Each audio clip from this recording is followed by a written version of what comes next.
Oh, you little... I got you! Go! Go! Stop! Stop! He's already dead. Again, that'll never not be funny to me. Guys, welcome back to the ATR podcast. It was a very rough night for at least, well, I think it was kind of rough for all three of us to watch that entire game. So, again, welcome back again. I am Marc Williams, your host, and I am joined by the one and only Mr. John Volkowski. Welcome to New York, Gerard Gallant. And, of course, the man who will talk about the game that shall not be named, Mr. Anthony Larocco. Been an Islander fan a very, very long time, and that last night's game that goes up there at the top of the list. One of the top 3 games I've ever watched.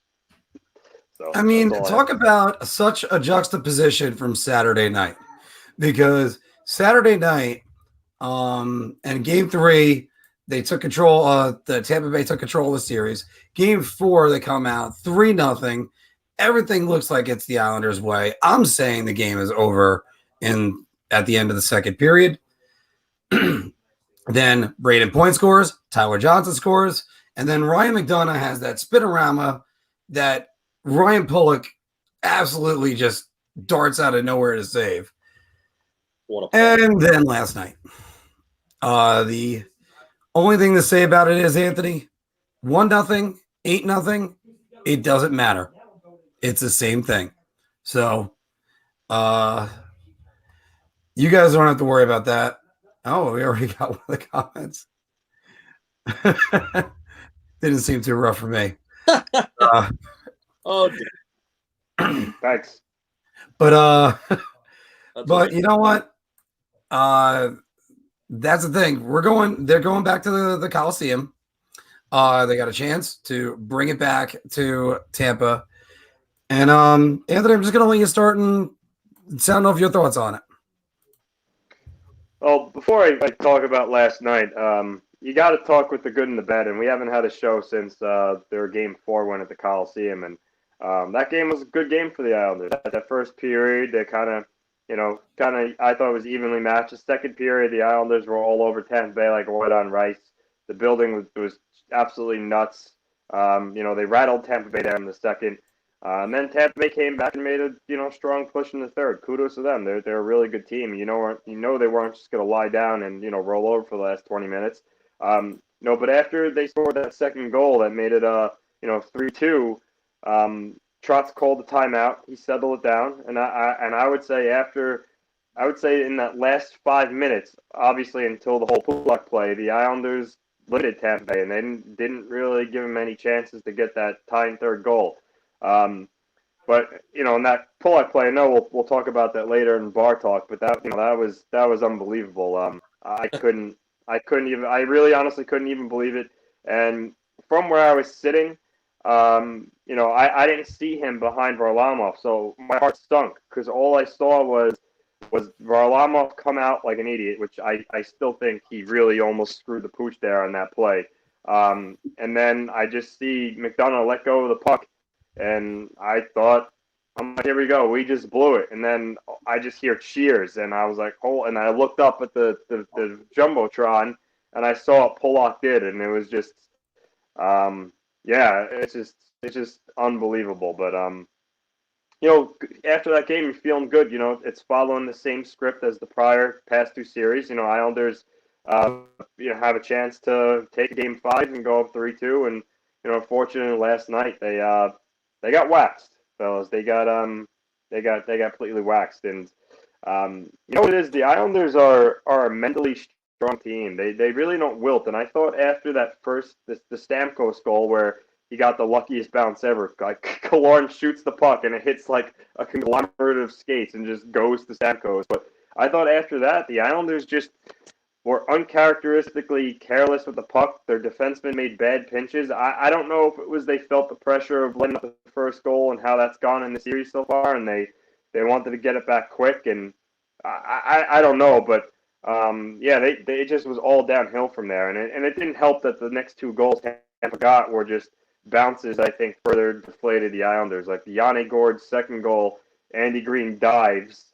and the puck goes off Green's stick and in between Varlamov's legs. I mean, it's a bounce that Tampa got. And then that third goal, Savard just throws the puck from the blue line.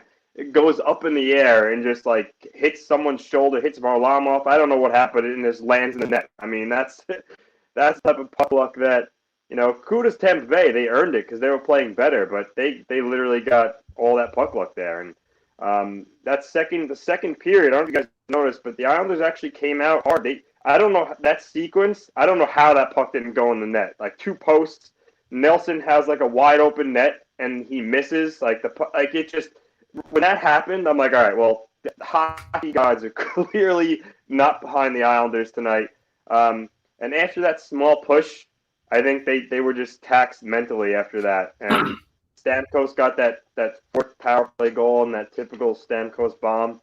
Poor Sorokin coming in that type of mop-up role. But that was the goal that really – because at 3-0, we see teams blow 3 leads somewhat regularly in the playoffs. So I'm still hopeful if they got the next one. But after that fourth goal, I'm like, this game's over. And the Simpsons clip you played, yeah, it really was like that after one point. It's like, this is just it's bad. It's bad. So you know what? It was awful. But like Trotz says, burn the tape, park it, on to the next one.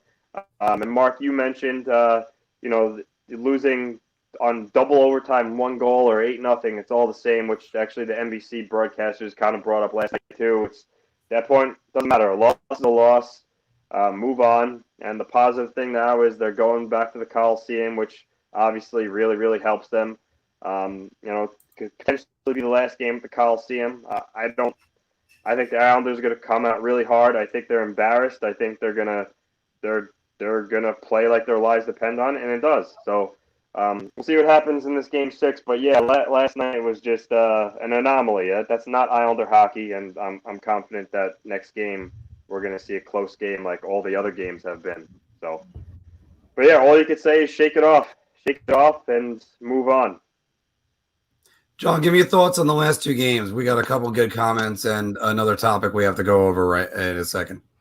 Well, I mean, the Game 4, Tampa was they were disjointed. The Islanders were all over them. The Islanders played a good game. It was kind of like role reversal, these 2 games. It's funny.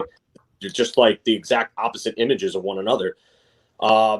Tampa played like garbage for, I would say, from like maybe the 10-minute on mark of the first period until about the 10-minute mark of the third period. And then, that 20-minute span, I thought Tampa was the better team in that game. I thought the Islanders were the better team for the 40 minutes in between. Obviously they came close. Pullock, you want to call it the save of the century, you might as well. Ruth's Chris should have Varlamov buying Pullock a steak dinner in there because he owes him one after that one. That's for damn sure.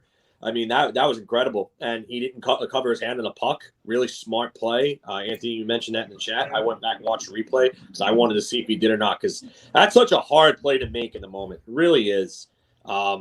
Sort of like the McDonough play in the 2012 Winter Classic that he accidentally say that too. Oh my God, I'm just gonna say that. Yeah, I mean you can't close your hand on the puck in the crease, otherwise it's a penalty shot, and maybe there is an overtime in that game. Maybe we are looking at the Islanders out right now, but obviously the next game Islanders just did not have it. I don't know what happened. I'll spin it in a glass half full way if you're an Islander fan. You're not gonna get trans like that again. You're not. Barrett Trott's not gonna let his team have efforts like that. I know I said after Game 2 I didn't think that either team would play a game as bad or worse for the rest of the series. I know it was wrong there. I would put my life's savings on the fact that the Islanders are not going to play another game like that for the rest of the series. If they beat Tampa, I don't think you're going to see another game like that for the rest of the playoffs. Is that $48? Yeah, for all 48. Actually, 48,000. But yeah, 8-0 to me is easier to shake off than 2-1 triple overtime. or 5 overtimes or something like that. You're just taxed after a loss like that because, like they said last night on the telecast, you left it all out there and you still came up short. And, I mean, in this case, burn the tape. Just burn the tape. Don't even look at it. Just know the mistakes you made. Go on to the next game. I think Tampa Bay might have smacked the bee's nest, if you will, and shaken it up a little bit because the Islanders are going to come out really, really hard in Game 6. Now Tampa's really their objective is going to have to be to weather the storm for at least that first period. Because if the Islanders don't give you 20 minutes of balls to the wall hockey right off the bat and really put Tampa on their heels, that could spell the end of the Islanders. So I honestly I see the Islanders tying it up, going back to Tampa for Game 7, and as you know, anything can happen in Game 7. So I'd be shocked if the Islanders lost that game. I'd also be shocked if they played anywhere near the way that they did last night. But that's not going to happen again.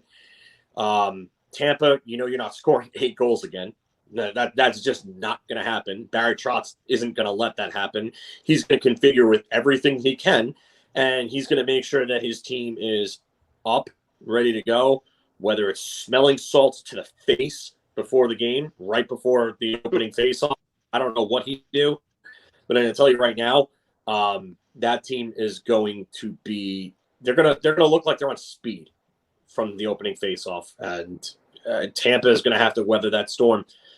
So I liked what I saw from Tampa. Mel Carton Boy got on the board twice. And if you don't know, boy, that's Steven Stamkos, who had been invisible for most of the playoffs and all this series before last night. So, yeah, he got on the board. I mean, David Savard getting one was really weird. That was just an incredible bounce. I mean, puck luck, you got to be lucky.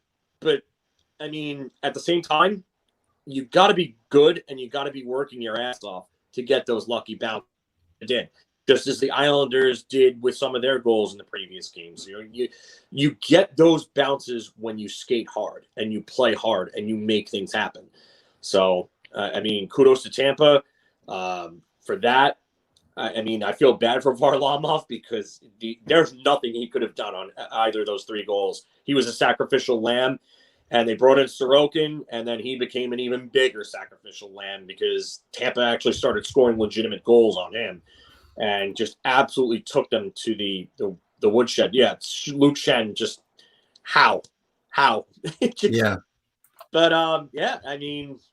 All right. Well, we do have an elephant in the room we got to discuss. Yes. And that's this play where Mat Barzal got a 5-minute major in a game misconduct. Now, gut reaction. I'll start with you guys. And again, there was a long pause that I had right there. And as you can see with some of the comments, first we'll go with probably without Barzal for Game 6 from my buddy John DiMartino, or probably going to get a $5,000 fine because we have no idea what George Parros is going to do right here. I think we could all agree on that because he got the major, he got the game misconduct. Normally they would give him a suspension, but I mean, Barzal doesn't have exactly many suspensions, if any at all, on his record. No. So It doesn't. you're going to just suspend him for an elimination game on a play that the guy was okay, but then again, the stick came up. He cross-checked it in the face. Stop you both here. I'm going to stop you both here. You can't suspend him for that next game if you didn't suspend Tom Wilson for what he did. It's a double standard. Again, there. You can't. You just can't do it. I'm sorry. Normally, if you call things the right way and you crack down on these types of things, in the way that you should crack down on them, then yes, Barzal deserves a suspension. But the NHL doesn't know its head from its ass when it comes to suspending players. George Parros, obviously, Sapati, or whatever the hell you referred to it as. I mean, I just want to make that pronunciation right there. Sapati. Okay, Sapati. So, yeah, I don't think you can give Barzal a suspension for Game 6. If they had a clue of what they were doing, sure, but I don't think that was egregious enough for it. he should absolutely be fined. I'm not even sure if the stick actually made contact with the head. You really can't see. I looked over it so many times just to try to see what was going on with that. I don't see it. Maybe it did, maybe it didn't, but it's still a shot to the head. They still got to crack down on those types of things. But if you don't suspend Tom Wilson for trying to crack someone's head open into the ice, then you can't suspend him for that. Or the rabbit punches. That too. Anthony, jump on in. Well, my thoughts on it are, one, it was a stupid play by Barzal. There was no need for it. I would have loved to know what Ruda said to him that made him do that, because they weren't physically engaged prior to that. They were both skating to the bench. You saw Ruda turn and say something to him, and Barzal reacted. So I don't know what he said, but whatever he said, he didn't like it. And at that point in the game, it's not about him doing something stupid and costing your team. They were going to lose anyway. It's just the premise of, why even put yourselves in a situation where you can even question whether or not you'll be in the lineup for a pivotal game 6. So it was dumb. He did deserve to get the penalty. With that said, it ends there. He got the 5-minute major. Fine him too, but that's enough punishment. Like John said, the contact to the head, it was kind of like, and then also with John reference, Ruda also sold a little bit. I mean, the guy laid face down on the ice, and for the first 10 seconds, he wasn't even moving. And then when he got up and walked off the ice, he looked like he was fine. So he definitely sold that a little bit. But again, Barzal shouldn't have done it in the first place, but it's not suspension. Yes, I agree with Alex. I think Ruda did embellish it for sure. Yeah. But yeah, Barzal shouldn't have done it though. So, but not suspension worthy. It's really not suspension worthy. If you look back on it in the Bruins series, DeBrusque got fined $5,000 for cross-checking Mayfield in the head, and I thought that was much worse. And he didn't even get a penalty at all, and he got fined. All he got was fined $5K. Yeah. So Good point. I don't see how, for a guy with Barzal who has no supplemental history, I don't know how you could suspend him. So. Well, I'm going to go back, and again, we're talking about players with lack of history, and the Marc Scheifele incident. I know I'm bringing it up, and I know you guys are going to roll your eyes, but you talk about a guy that's got little to no record, and he got 4 playoff games, which is essentially 8 games in the regular season, and it's a very, let me change gears on it, because again, we don't know what the suspensions are with Paros. And by the way, I'm pretty sure if he found out you don't pronounce if they told him the E was silent, he'd be like, softy? No. Do you know what the word safety means? Because if you crack down on one, you got to crack down on them all. John, you're making me envious with that Red Bull right now. I mean, it's the difference. Sorry, I was going to say, I know what you're going to say about Scheifele and that it was a hit to the head and a prone player. Well, yeah, I mean, it was predatory, and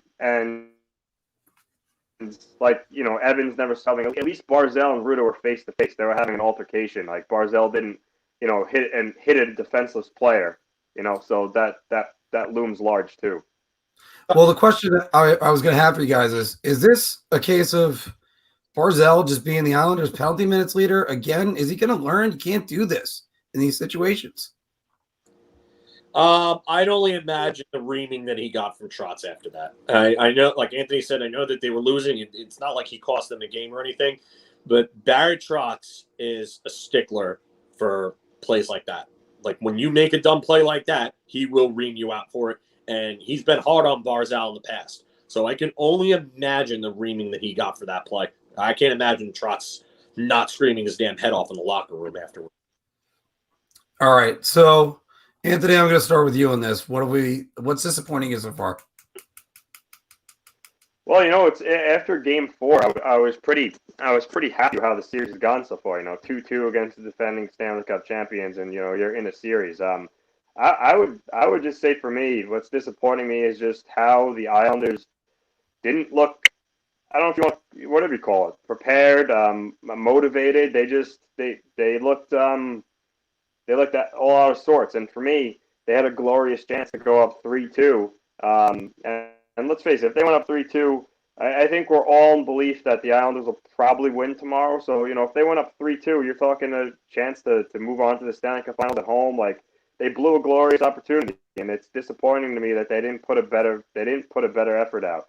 I guess you could say we don't know what the effort would have been, because like it's Tampa, they scored right away, so maybe that took the wind out of their sails, and then after that they really folded. But even so, that type of performance happen. You got to be in the game, and you got to be resilient and stick to your game plan. And they didn't do any of that. So that disappointed me a lot. It took the fun out of watching the game. You're all excited to watch a pivotal game 5, and Tampa Bay scores 1. It's like, okay, it's 1 goal, but then 2, and then 3, and then you're like, this, you're sitting there, this sucks. So they just overall they disappointed me with their effort last night. John, I have 2 players. I don't know if you want me to save them for the who needs to step up segment or. You could save the players for the who needs to step up because you're the one that I give both teams to. What's disappointed me so far is I'm not. It's not really anything like an X's and O's type thing, but the amount of vitriol. I thought this was going to be a little more bitter of a series than it's been so far. I mean, last night there's obviously some anger and some pent up aggression from the Islanders because they were getting absolutely killed. But I mean, I thought this would be a little more. There'd be a little more hatred between these two teams, especially from last year, considering that the teams are pretty much the same team at the core. The majority of the teams, really, Tampa hasn't changed a bit. I don't think they changed a player off of their roster from last year. And, the Islanders, obviously, they added Zajac and Palmieri. But, I mean, at the core, the Islanders are pretty much the same team aside from those two. So I just thought that this would be a little more of a, I don't want to say violent, but a little more of an aggressive, hatred-filled series. Not that it hasn't been good, the level would be higher, I think you're going to see that tomorrow. I think these two teams are going to really go at each other. I think it's going to hit a fever tomorrow. I agree, too. Answering Christopher's comment right here, what was worse, Game 1 last year or Game 5 last night? The answer is Game 5 last night. You have a chance to go 3-2 in the Stanley Cup Finals. You blew a golden. Not only that, but Game 1 last year, they, like I said, they had to fly from Toronto to Edmonton, have 1 day rest, and Trotz even said he kind of expected that game to go the way it did afterwards, being how they just come off a 7-game series and then had to fly against a well-rested Tampa Bay team. This time around, they're both on the same playing field in terms of rest, even series, and the Islanders laid an egg. So by far, Christopher, for me, Game 5 last night. Which for me, the disappointing thing and the surprising thing are going to be the same thing for me, which is the last 4 periods. Wow. I looked at Saturday night, turned around to the people at the bar and just went, this game's over. You don't even have to worry about it. As soon as they went up 2-0, thinking this game is over. Then Tampa just came in, point scores. Tyler Johnson scores. Talking about milk carton people. And then McDonough, again, I'm looking at it again, going 15 seconds remaining. There's no chance. It just got cleared to center. Next thing I know, I look up and McDonough's wide open with a chance to score. I have no idea what Varlamov was doing as well. And then Pullock makes the play and, tied 2-2. You come out and in the last 4 periods, they've been outscored 10-0. Now, granted, like we said, the third period last night, you can throw that away. So 8-0 then. So it's just for a team that plays with so much character, so much structure that they leave it all on the ice. Like it was disappointing last night. It was sort of like the way that I've described it. It's like when you see somebody you want to get the shit kicked out of them, and then you're watching them getting beaten up so badly, you're going, yeah. Okay. Can you guys stop? I don't think he's. I think you're beating a corpse. So, Anthony, what surprised you? Well, what was surprising me was, and it's changed a little bit after last night, but going into last night, the Islanders had done a phenomenal job shutting down really anybody but Tampa's top line. I kind of went through the box scores and of the previous games. Colin had 1 assist, Stamkos had 1 assist, Cirelli had 0 points. That second line was invisible, and the Islanders had essentially neutralized them. Hell, not even aside from points line, only 2 other forwards to score a goal were Tyler Johnson and Yanni Gord going into last night. So the Islanders were doing a like I said, a great job holding the Lightning team in check aside from points line. And obviously last night they broke that door open with Stamkos getting 2 goals and Kaloran had 2 goals off deflections and whatnot. But that was surprising me that the Islanders really were doing, I thought, a phenomenal job. So, but again, last night's game an anomaly. Go back to the way they're playing the way they've been playing, and I think they continue to do that. So, but that was what was surprising. John, what surprised you? The amount of odd man rushes that were surrendered in this series so far. Both teams have really surrendered a lot of odd man chances against. Our old guest host from Off the Post, Anthony Joe Souza, actually had noted 1 point early, I think maybe around halfway through the first period, that the Islanders had surrendered, I think, 8 odd man rushes at that point, which is just incredible for a Barry Trotz team. You don't see that. Uncharacteristically bad from them. Both teams have surrendered a lot of odd man rush chances in this series so far. I didn't expect to see the amount that I have, especially last night. But yeah, for 2 teams as good in transition as these 2 teams are, it's a really high number in this series. If you went and looked over the total number of chances surrendered.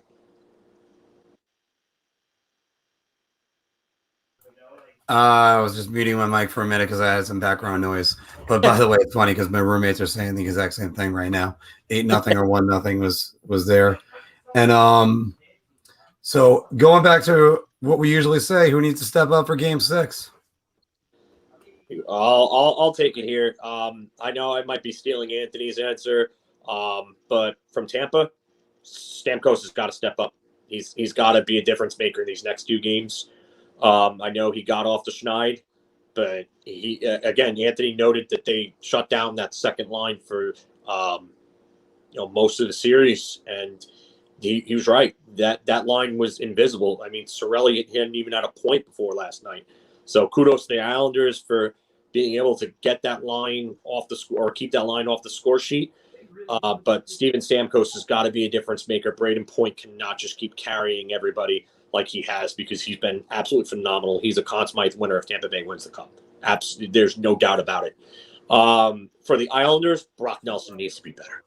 He absolutely needs to be better. He's been relied upon since Barry Trotz has come here as more of a 2-way center. Again, I was wrong about him. He's turned the corner, and he's become a reliable 2-way player. Maybe not a Selke caliber defender, but a much better than average defender who doesn't take nights off anymore, doesn't take shifts off anymore. He's hard to play against, and he scores some goals. So Brock Nelson, he wasn't good last night. He really hasn't been good in this series. He's got to be better. He's just got to be far better than what he's been. Just before I throw it back to Anthony, I'm going to just address that comment again down below. And another, pick me up to some Islander fans out there. Team that scored first is 5-0. There you go. Doesn't matter if he's got 1 goal or 8. It's all that matters. Get the first goal. Yeah. So Anthony, throwing it to you. Who's got to step up? I'm gonna, after last night, I'm gonna honestly go with their whole defensive core. After a performance like last night, they gotta shut down any confidence that Tampa Bay has to have. They need to come out. They need to give them nothing. Hold Tampa Bay scoreless as long as you can. I mean, if they can go till the beginning of the third again without giving up a goal, that'd be great. But they need to give them nothing. They need to suffocate Tampa Bay. And like I said, take away any belief that they could close out the Coliseum tomorrow night. They got to play like stalwarts. Help Pullock have to go back to their normal selves. I'm not putting any blame on them because again the whole team was trash. I'm going to use a line from Tortorella. I don't know if you guys remember it. I don't know which Ranger game it was, but it just sticks in my head. I know if Goldberg's still watching, it's one of his favorite Tortorella comments after a game. But he came to the podium and he said, he's like, we sucked from head to toe. That's all he said. And you know what? That was the case with the Islanders. Their whole team last night. Everybody in the lineup. So maybe with the exception of Varlam, the goalies, because I mean they were left out with really no help. But all their roster position players were bad, and their defense needs to step up and be much better tomorrow night. Since I usually take the Tampa guys, the guy that I'm going to say needs to step up, probably Anthony Cirelli. Haven't heard much of him, or Victor Hedman. But then again, one's dealing with an injury, one of them is dealing with I don't even know. But Yanni Gorin stepped up last night, so ever since they moved him up with Stamkos, they've been playing a lot better. So there you go with that. We got one more comment right here. Before I ask you, sucked from head to toe, Goldberg. I'm trying to remember which Tortorella game that was. But can we just get a segment of Tortorella just wanting to fight Larry Brooks? Oh yeah. Well, a funny story about that in a minute. I'll tell that after the sign off. But so guys, what is going to be the headline after Game 6? Anthony, go with your Islanders. What is the headline? Well, I'm going to say, Islanders rebound after atrocious loss, forced Game 7 in Tampa Bay, where it's anybody's series. I'm reminded of 2015, a similar situation actually against Washington. They lost a really bad game, 5-1 against the Capitals in DC in Game 5. They came back to the Coliseum again. The same script could be the last game ever. Cal Clutterbuck sealed it with an empty net goal, and the Islanders forced a Game 7. I think it's going to be a similar outcome tomorrow. Like I said, I think the Islanders are embarrassed, rightfully so. I think they're going to come out really hard. I think they're going to try to play the way they did against Tampa Bay in the second period for longer stretches of the game. And I think, the Coliseum crowd is huge. It carries them, and I think they're going to feed off that. And again, you got to score the first goal. Every team's won every game. Tampa Bay is 0-4 now when they allow the first goal in the playoffs. So just need to get that first look back. But I'm going to say this series goes back to Tampa Bay for Game 7. At that point, honestly, I don't know what's going to happen. They could very well lose, but you at least got to get there. So, but I say Islanders take care of business tomorrow at the Coliseum. Filk? Not necessarily a headline. I'm actually going to go a little off the wall here, but I'm going to use what's probably the most misinterpreted song of all time, because a lot of people don't realize what the song is actually really about. And I'm going to use Pearl Jam's Alive here. I'm still alive. Hey. Yeah. I think the Islanders are going to force Game 7. I can't see them playing bad enough again to not force Game 7. So Pearl Jam, Alive. You know what, Goldberg? You know what? Now I'm getting more for you. Even flow. I was going to join in, but I've been yelling too much the last few days. Yeah, if he really wants, I'll start ruining Alice in Chains songs for him. Well, I mean, don't ruin Alice in Chains for me. I'll ruin all Alice in Chains songs for him. Although, did you ever get to watch the clip of the edited version of last week when you were singing? Because I did put Simon Cowell in there for you. Yeah, they used something. Well, yeah, leave to Eddie Vedder. But yeah. I'm going hungry. Oh, that's a good comment. That is a very good comment. Welcome back, Sean. My headline is going to be I'm going to borrow actually a different song from the 90s. It's going to be Lightning Crashes, Islanders force Game 7. I have Tampa in 7 in this series, and I've said before, I'll say it again, that I don't see any way they get eliminated at the Coliseum. But it's going to take a Herculean effort in order to do that. But so obviously we want to know what you think. We've been putting these comments up all the time. And good job with the comments so far, guys. Yes. Yeah, keep on commenting, keep on liking. We just had our first video go over 1,000 views. We are expanding. We're doing that because of you. And yeah, hell, we did just a Q&A for an hour afterwards. It's not going to go on too long today, unfortunately, because I have a commitment around 4:00. But we And no, Chris, it's not that much pressure. You could definitely just leave a comment. By the way, if you also noticed the little Periscope icon, we're also being broadcasted on Periscope today, and soon to be hopefully iTunes and Spotify. But because we are growing because of you guys. Comment down below. By the way, just mentioning the John Tortorella thing, one of the reasons why the show started, and it'll be in a video recapping year one, was I actually was doing a Tony D'Angelo video about him using burner accounts, which later ended up being a fake story. But so that's why you never saw it. But there was just footage of that's why I have the line, yeah, just yell at Larry Brooks like every other New York Ranger does. And it was a montage of people yelling at Larry Brooks. And then, of course, there was more that we had to talk about.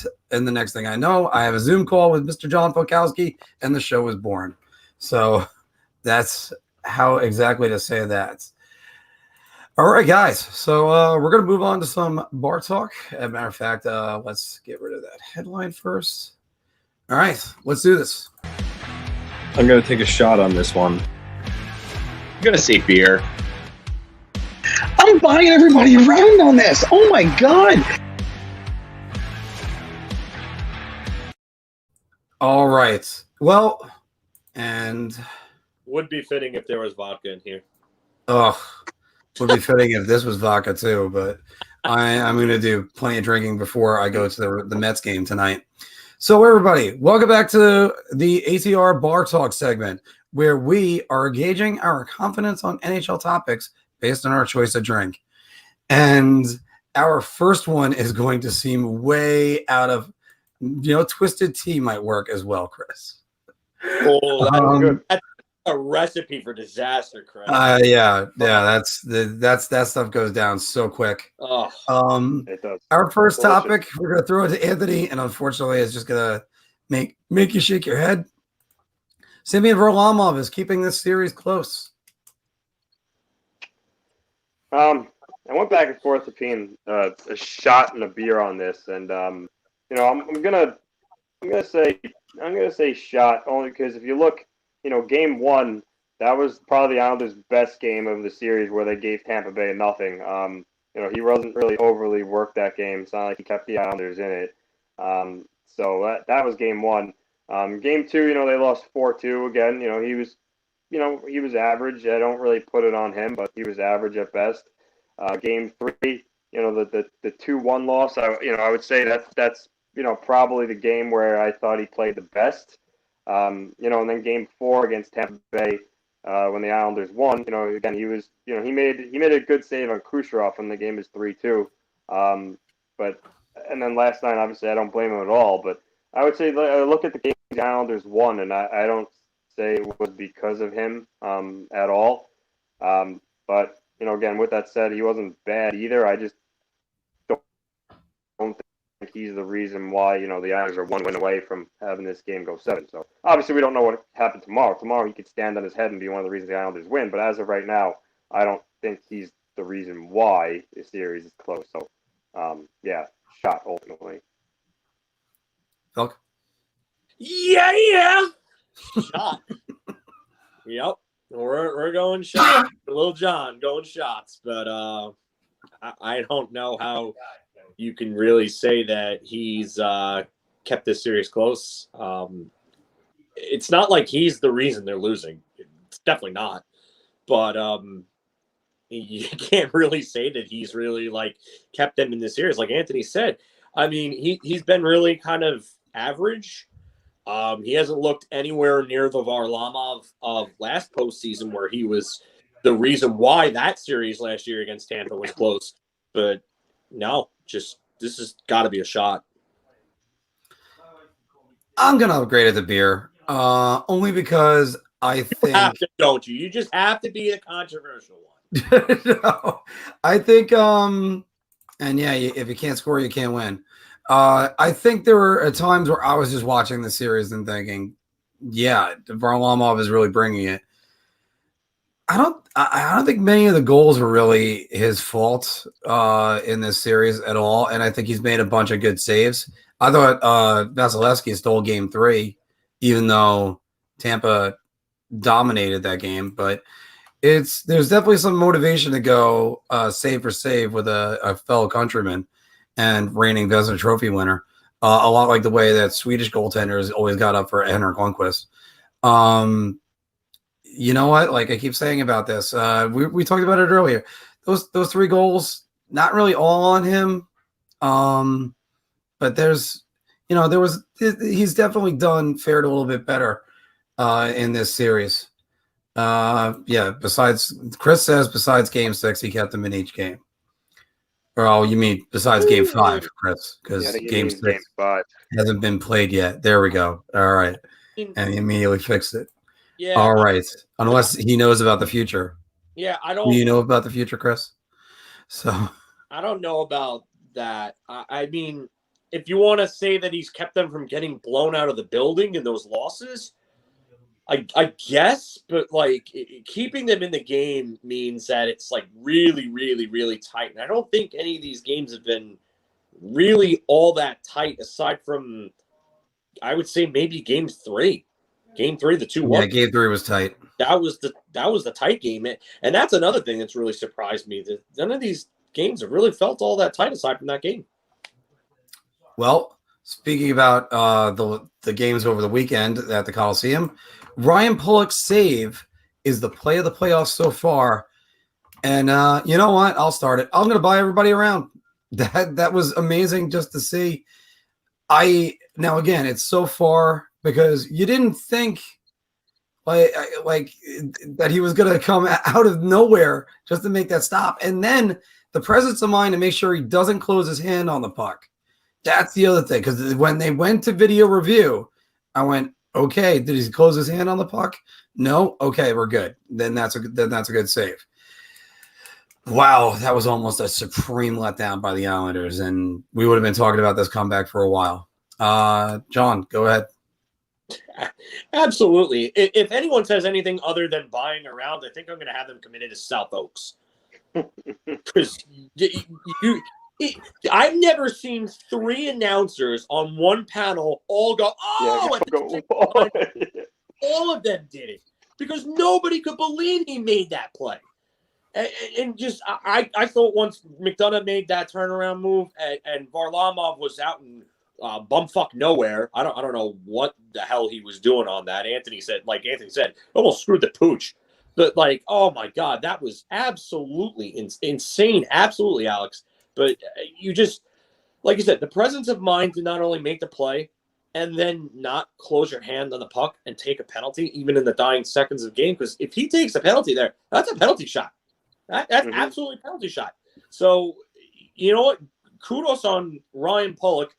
I just want to know where Varlamov takes him out for that steak dinner. Like that, I understand why he came out. I just don't also understand why he came out. Listen, I get that, but I don't agree with it. Yeah. Those reaction said it all. Oh yeah. Anthony, going to you.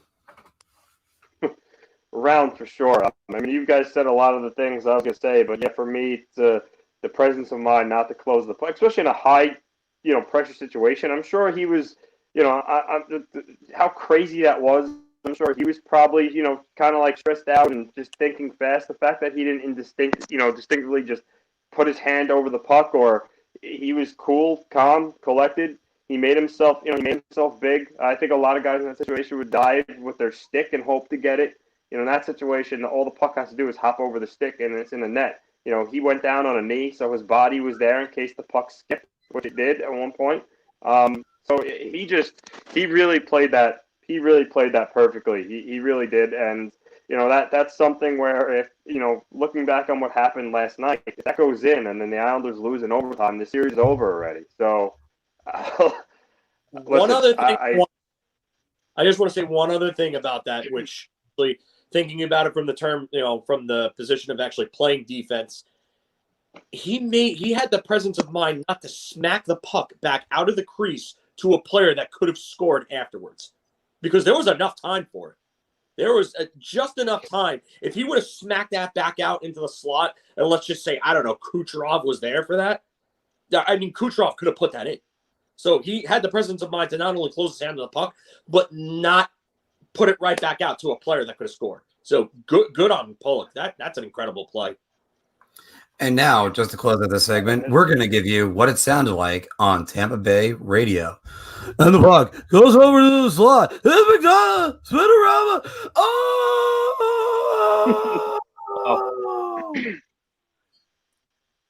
Well, McDonough, he spun around, and then it got knocked all the way. Seriously, it's the worst radio announcer in the league. Describe the play. If Phil Esposito is sitting there going, I'm 79 years old, I got to do more describing than the radio announcer. And you know what? Prove me wrong. Prove me wrong. Because I drove to a game listening to, and all I heard was, oh! Freaking. Listen, I'll say before you go on to the next one, if the Islanders happen to, force a Game 7 and ultimately win, I know there will be stuff that goes on between Game 6 and Game 7 that you can probably look to. But if they win and go to the finals, you have to. This Pulock play is going to be viewed as a large reason why they got there, for sure. Just incredible. Yeah, and Christopher, your comment about them fighting, the play-by-play guy and Espo fighting, that reminds me of like Marty Lyons and what's his name on Wischusen on the Jets radio stuff, because sometimes they go at it and it's just, oh man, it's bad. Although I do have to ask you this, Anthony, could you imagine Rich and and Pulock takes the puck and he goes around to the back end, and oh my God, what a save by Ryan Pulock!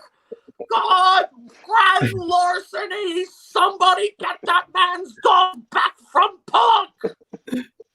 And then it's like, it's just, I wonder what it would sound like if Jugs made that call. I know his name, but it's just Jake McDonald. Yeah. Oh no, I'm kidding, James McDonald. But although it would actually have probably I'm not in character yet. I can't do it. Oh man, I would love to hear Rick Jenner made that call, man. I mean, too bad they're not playing. You really had to bring that name up, didn't you? You want? Oh man, PTSD for you to get up? No, that's PTSD for me. Now I'm thinking back of Drury, 7.7 seconds left. Watching that at your house, Goldberg. See, you know what? That's what's even worse. 7.7 seconds left. This is a terrible time for Rangers. And we're going we are going to move on to the New York Rangers. And that is, they have competition for one Jack Eichel, should they want to acquire him. Filk, going to you. I'm going to say beer. I really don't see a lot of teams making the offers necessary for this. I only know what you're laughing at right now. All right. I was at your house for that one. So yeah, I don't want to hear. So was I. Yeah. Anthony was for that one. That was awful. But getting back to Eichel, it's really, I think Adams is just trying to drive up prices for him. And rightfully so. You got it as a GM because your back's against the wall. He's got a no movement clause that kicks in about a year. You got to deal him before that. Otherwise, he controls his own destiny because he's got a waive, obviously, at that point. And then Chicago, I don't.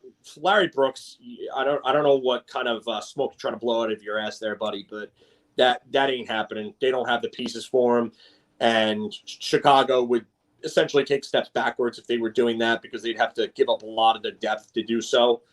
The little depth that they do have, I don't see Anaheim with the moves that they've made in the last couple of years, trading a top prospect like a Trevor Zegras, Jamie Drysdale.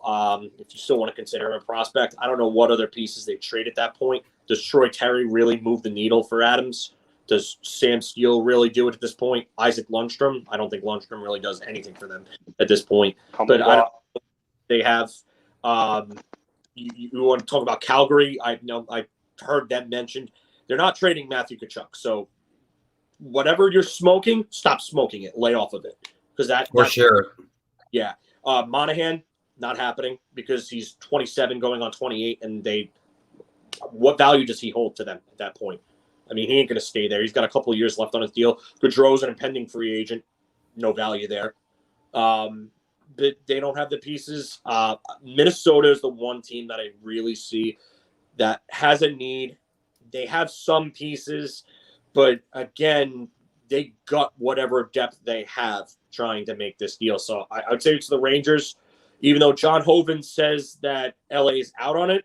And then he even said that he circled back around days later and got the same response to them. Could be a smokescreen, but I don't see why LA would make that deal now. I know that Rob Blake has come out and said that they want to add a couple of players. I think Sam Reinhart would be a better fit for them because they wouldn't have to give up a Byfield or even a Turcotte. You could probably get him with Rasmus Kupari, a couple of their other prospects, and they get to keep the depth and the big pieces that they have and then go forward with that great center depth down the middle. And if you want to move a Byfield to the wing, if you want to move a Turcotte to the wing, Kopitar's on the decline. Dustin Brown is on the decline. Drew Doughty, I mean, he had a kind of a renaissance year for him, but their pieces are aging. They have an aging core, and I don't know what other teams would be available. I think Adams is really just trying to drive that value up, and I don't think it's going to work. I think a lot of teams are kind of seeing through the BS there. Anthony? Well, I mean, I think it would be ignorant to say that the Rangers have no competition. Like, obviously, there are going to be other teams that are in on Eichel. So, and then that alone, how you answer this question goes into it. But listen, it's usually the usual suspects when people talk about Eichel. It's the teams you heard. L.A., Anaheim, Minnesota, Philly, Columbus to an extent. Boston. So Boston. They're going to be. I think a lot of teams are going to call on Eichel. It's how many of them are seriously interested. I think for the Rangers, I think their trump card, if you will. I think if they were to put a Kakko on the table, Eichel will definitely go there. But if the Rangers aren't going, obviously Lafreniere is going nowhere. But if they're going to make players like Lafreniere and Kakko unavailable, I go back to, what incentive do the Sabres have to trade Eichel to a team within the conference if they can get a similar return from another team? What differentiates some of the Rangers' lesser prospects to some of, LA's or Anaheim? So, Nils Lundkvist. What? Nils Lundkvist. Nils Lundkvist, Vitaly Kravtsov. That's not even talking about Pavel Buchnevich. What team Matthew Robertson player the caliber of a Pavel Buchnevich in the trade? Justin Levine says no Eichel. I don't know what his allegiance. What'd you say to trade Pavel Buchnevich? What team is going to give up a roster player the caliber of a Pavel Buchnevich in a trade like that? I think if Philly's seriously interested, they could put Konechny or Fabry on the table. Both those guys are really good young players. I wouldn't put Fabry. Whether or not they do, but Philly is starting to be the wild card in this. I think. Who? Philly's starting to be a wild card in this. I don't know how Philly has the space to do it. I don't know how either. They're also in on Seth Jones, supposedly. I think so. More of a need for them than anything. Yeah, but they might have to send Gostisbehere as a way to even out salary to Buffalo.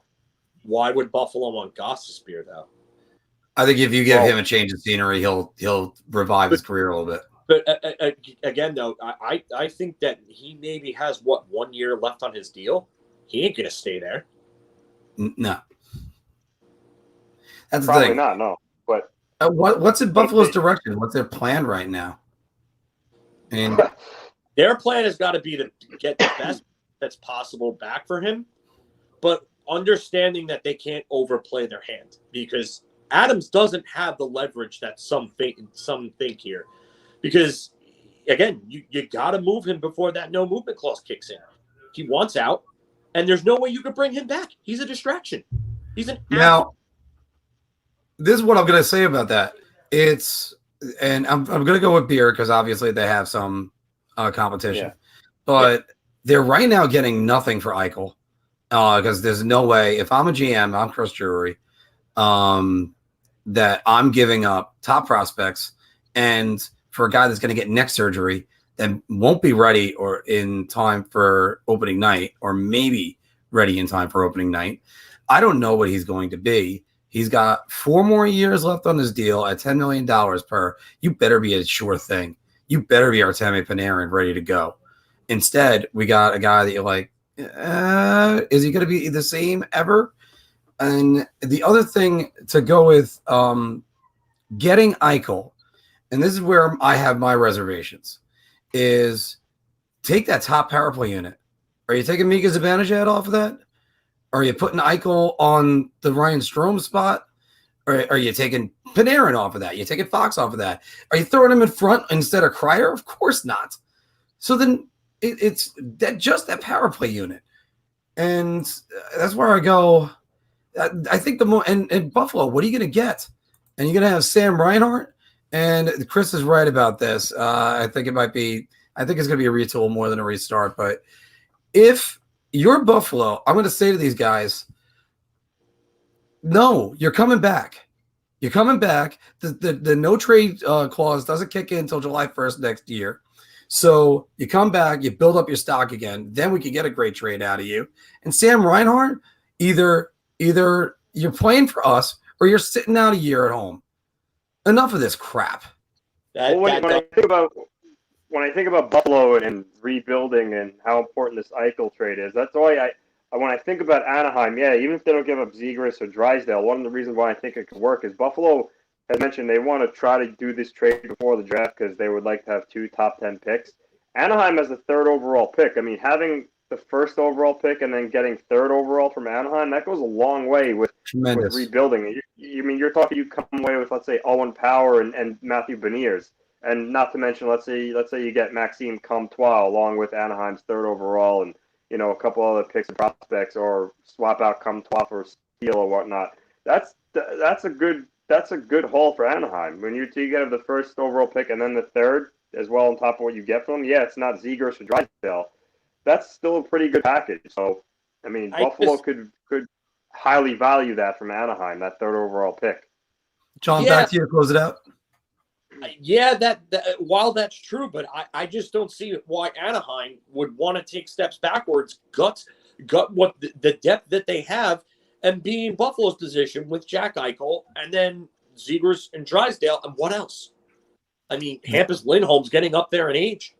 I mean, I'm not saying that he's like 30 or anything like that, but by the time that you're ready to compete, Hampus Lindholm's going to be out of his prime years, and then you're gonna have to look elsewhere for other pieces. So I don't think Anaheim is at that point. You got to be at the point where getting Jack Eichel would turn you into at least a legitimate playoff contender. Getting Jack Eichel doesn't do that for Anaheim. There are so many holes on that team that they're probably giving up some of the pieces that help fill those holes to get Eichel, and then you're left with more holes and a $10 million contract for one player. You got to remember, you're adding on a $10 million cap hit in a flat cap era, and that's going to drive value down as well for teams, especially contenders like the Rangers, and other teams that are supposedly involved that are contenders that can't facilitate that trade.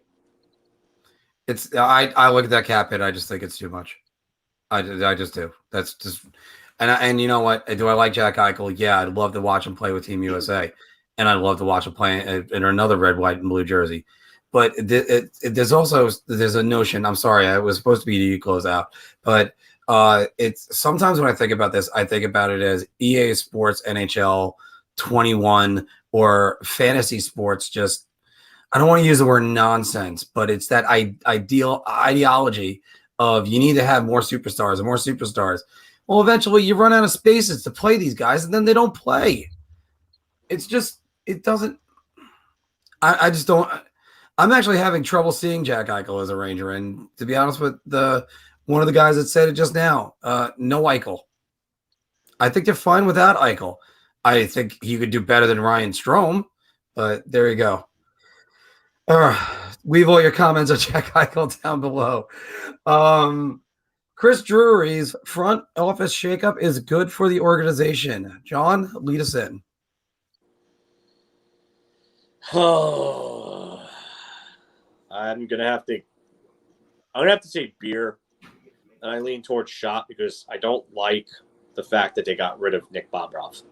I like what he did over in Europe. I think his scouting was really good. He got them some good players. Still remains to be seen on Kravtsov. I know Nick Bobroff was the guy that really pulled for him. I know they passed up on Wallstrom and Dobson in the process. Well, Anthony knows I wanted those two guys in that year's draft. I mean, we were there for it, and we were all shocked when they took Kravtsov. We didn't know what was going on there, but I'm gonna say beer just because of the fact that you can't say shot yet because we don't know what's going on. We don't know who's going to be where. But I can tell you right now that the Bobroff move I definitely do not like as of right now. I'm hoping I'm wrong though, so I'm saying beer. By the way, Anthony, this one's for you. I comment from Chris again. I mean, if you don't play during the season, only playoffs, it doesn't count as a cap hit. Anthony, thanks. Your thoughts on Chris Drury shaking up the front office? TD, I'm gonna go beer. I mean, I think there's positive and negatives to it, but from the positive side, sometimes it's good to have fresh faces and new roles. I mean, I know when Big Lou took over the Islanders, he got rid of a lot of Garceau's cronies, brought in his own guys. Like he brought in Jacques Lemaire as an advisor. He's a great defensive mind. Then Mitch Cornyn at a position. Piero Greco, a goaltending coach, and hired some new scouts. Got rid of guys like who's Snow had working for him as a scout. I think like Peter Regan or something. Like it's just it's good to switch things up because you have a vision in your head how you want things to run, and you have people's names in mind for these roles, and you have a plan to sort it through. So I'm gonna say it's a good thing for the Rangers. Yeah, sometimes you don't want to see some people go like Filk had mentioned, but you have to have trust in your new GM that he has the right intentions for the team, and just got to go from there. So I'm gonna say it's a good thing, and I'll go with beer. I'm gonna sweep it and say beer as well. There's obviously something that was wrong on that. Nice motion, John. We could actually put that in there. There's obviously there was something wrong in there, and if that was something Drury identified right away, then that's a decision that you have to make. Whether or not it's the right or wrong decision, he identifies it right away. Then that's it on that. I'm going to tell you one thing. I think that firing right there really signifies to me that they're probably going to take a very North American heavy focus on scouting again. I know in the earlier part of the previous decade, they were very North American heavy. Towards the end of the decade, with Bob Robb's hiring, they became very European laden in their scouting. I think they're probably going to take more of a North American focus, especially after the whole Tom Wilson incident and the way that Doan reacted to everything. So I think that's what that tells me. TD's got a question right here, but first I also want to bring this up because I think Gordy Clark is still with the organization, right? Yes, he is. Okay. So he's one of those guys that he was able to just going 3 years ago in the draft. He said Lundqvist was the guy, go take him. 4 years ago it was Chytil. He said, oh, Chytil, he's the guy you got to go take. Do you think FIlip Chytil gets better under Gerard Gallant and we actually see what he could be? Or is that a David Quinn thing? I think we see an emergence under Gerard Gallant if he's not traded for Jack Eichel, I'd say, because Gerard Gallant, the one thing that he does is give the young players a leash to work with, and he's going to give them time. And, like I was talking about before with the Ryan Reeves 10 minutes a game comments, he's going to give guys chances. He rolls 4 lines. I'd have to think that FIlip starts to get a chance. I think if Ryan Strome starts to falter and starts out slow like he has a couple of years, I think you might see FIlip moved up to that line and given more of a chance to play with Artemi Panarin. So hopefully he holds guys like Ryan Strome and Chris Kreider accountable for. So here's this question, by the way. Out of curiosity, do you think David Quinn gets a head coaching job elsewhere this season? Blue Jackets, well, they just actually hired a head coach. Or does he sit out for a year or two to take less position? There's another factor you got in there, TD, and he could go back to college and he could recruit and try to do it there again. He probably still wants to make his mark on the NHL. He probably looks at his record and says, I was over 500 the last 2 years. Chris, I think that's the better option as well. But I don't know if do you see David Quinn being an assistant coach somewhere? Maybe. I mean, it's possible. I think he needs to learn under a more experienced coach. But there have been rumors that he might go to Columbus. I believe he's interviewed for the job, or he's going for an interview. The last I heard, they hired Brad Larson. Though they already have a coach. Yeah, right. That's right. My apologies. And then that happened the same day that they got the Rangers hired Gallant. Funny enough, happened hours beforehand. But yeah, I would say that I could see him being an assistant possibly if he wants to stay in the NHL. Tortorella is a weird one. I think Tortorella goes back to TV. I think he probably should stick with TV. I think Tortorella, the problem with him is he's got a shorter shelf life than most coaches because of the fact that he just wears out his welcome wherever he goes. And you can't keep yelling at players and yelling at players and yelling at players and expecting them to win. I mean, I get it. He challenged Lecavalier in 2004 and it worked. They won. But you can't keep doing that. It just wears on you. So I don't think Tortorella gets anything anytime soon. Maybe in a year or two, you might see him picked. I don't know. You know what? And we're gonna move on to our next topic right here, and actually we're gonna skip ahead one to a team that's not even played a game yet.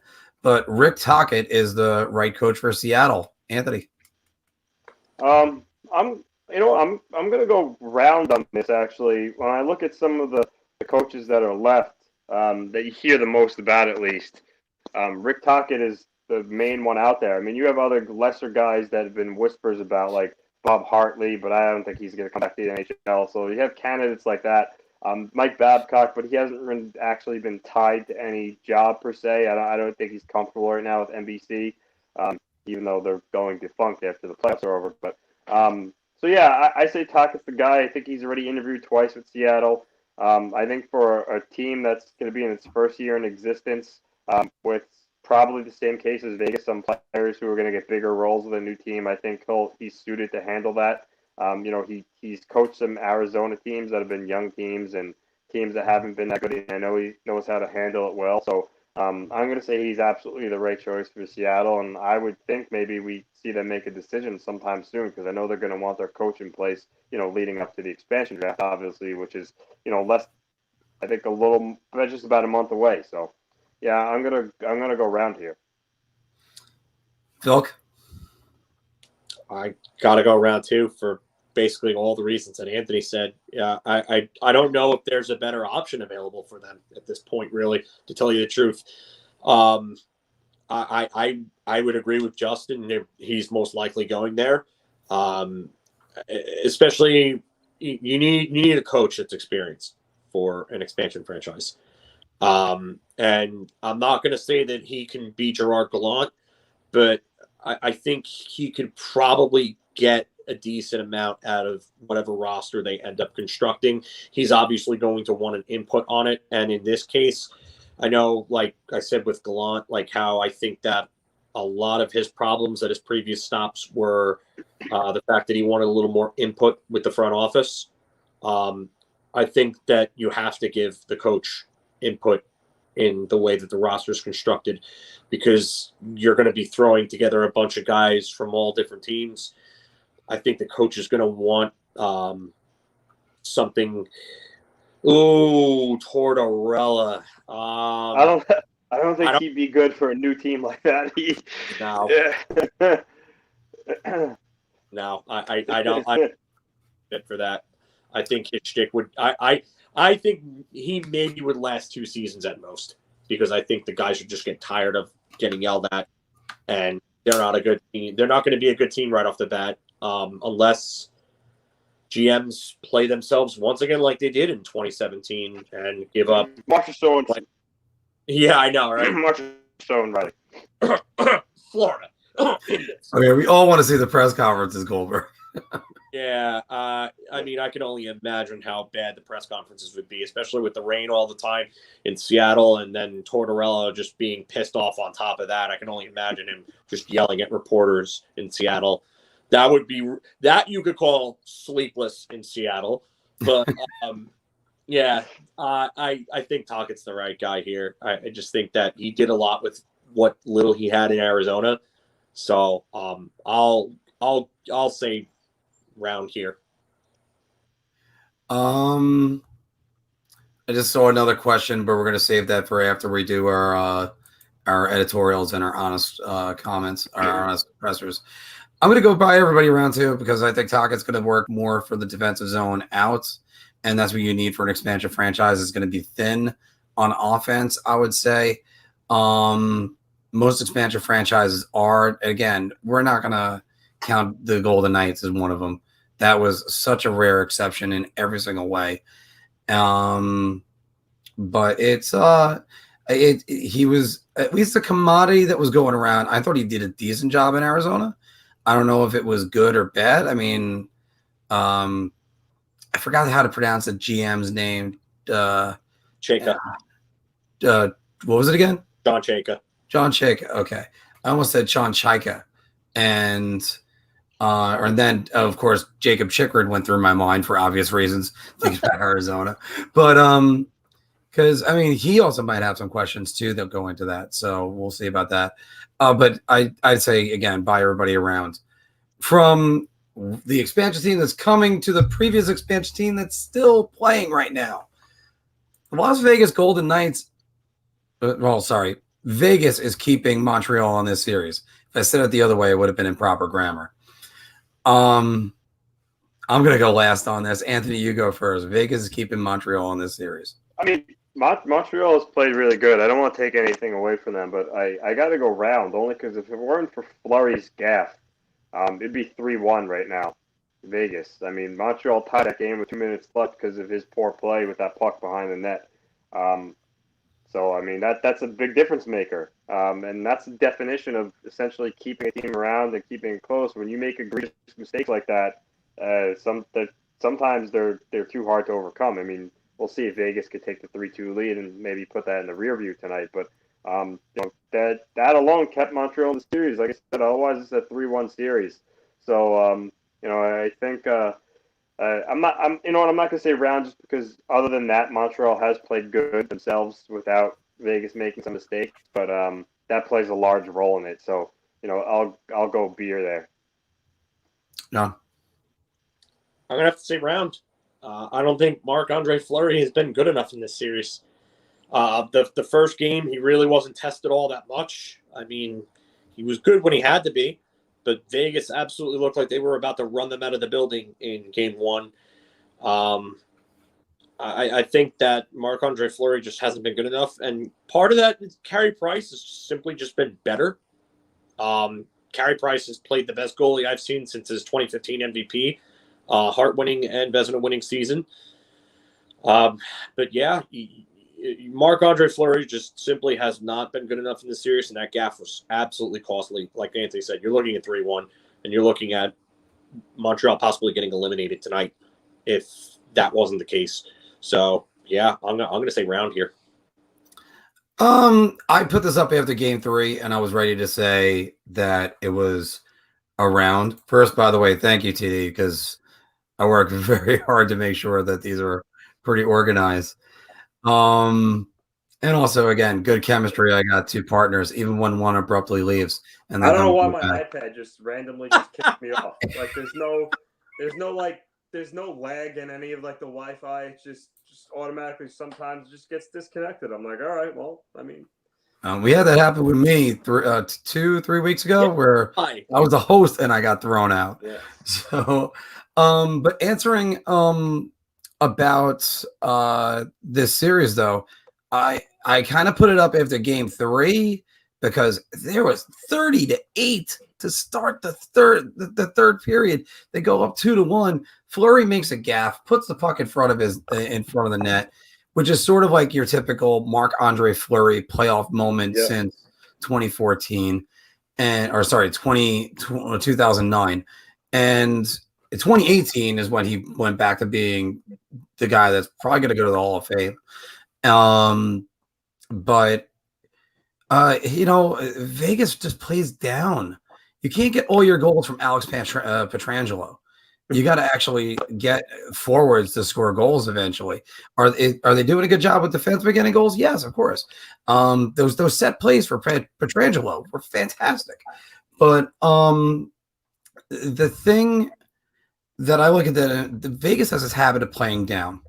They always play to their competition's level. I think they did it with the Wild, who played up a little bit at the same time, but Vegas played up to Colorado and beat them. So it's sort of like I think that's also a Pete DeBoer thing too. I try to figure out and put my finger on it. This guy's a good coach, but why do his teams just end up going only so far? I don't know. But all right, but that's going to close out, like we were saying, our Bar Talk segment. What are your thoughts? Chris Drury's front office shakeup, is that good? Is Semyon Varlamov keeping the team, the Islanders, within the series? Ryan Pullock, save of the year, and he's not even a goalie. What about the Rangers? Should they be worried about other teams jumping in for Jack Eichel? Of course, you know what to do. Put it all down in the comments below. Or you can even put it in the comments right now. We've been reading them, and we're going to continue reading them. And TD, we're just going to I'll throw this question out real quick. He was asking, no rush to answer this, but I'm wondering what your thoughts are on the NYR goalie situation. I know the Rangers have 3 goalies, is not common, and Igor is the clear number 1, but do you keep Kincaid for depth or veteran leadership? He's fine for the AHL, the third. Yeah. Yeah. Not to carry on the main roster. You don't carry 3 goalies on the main roster. Yeah, there's not going to be a taxi squad this next year, so at least not that I know of. No, there's not going to be a taxi squad. And I mean, if Georgiev goes in an Eichel deal, which they could add him to, Buffalo does need goaltending behind Allmark. I mean, that could give them a good tandem, the two of them. Allmark's a free agent too, so he. Yeah. Maybe Allmark wants to go elsewhere. I mean, if you give them Georgiev, maybe he gets that number 1 role he's looking for, and that could be the contract. I mean, it that could be a piece for them. That could be another piece off the roster. So yeah, I would keep Kincaid around. I would. I mean, he's also expansion fodder just in case they want to take it. Even though I don't think he's going to get taken. I think there's a wealth of goalies that are going to be available for them to take that are going to be better. I mean, I could look at Holtby, Jake Allen, or just 2 right off the top of my head that I know that end up being that tandem. But yeah, I definitely keep Kincaid around, at least as an AHL starter.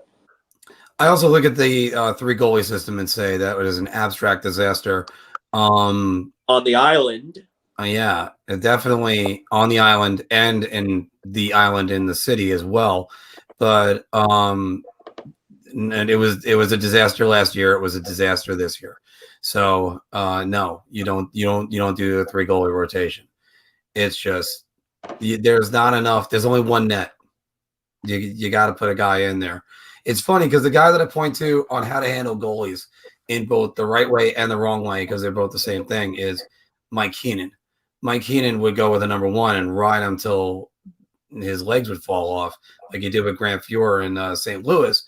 But at least the Grand Fior always was the number one, but his backups would never get the play, and they wouldn't be sharp.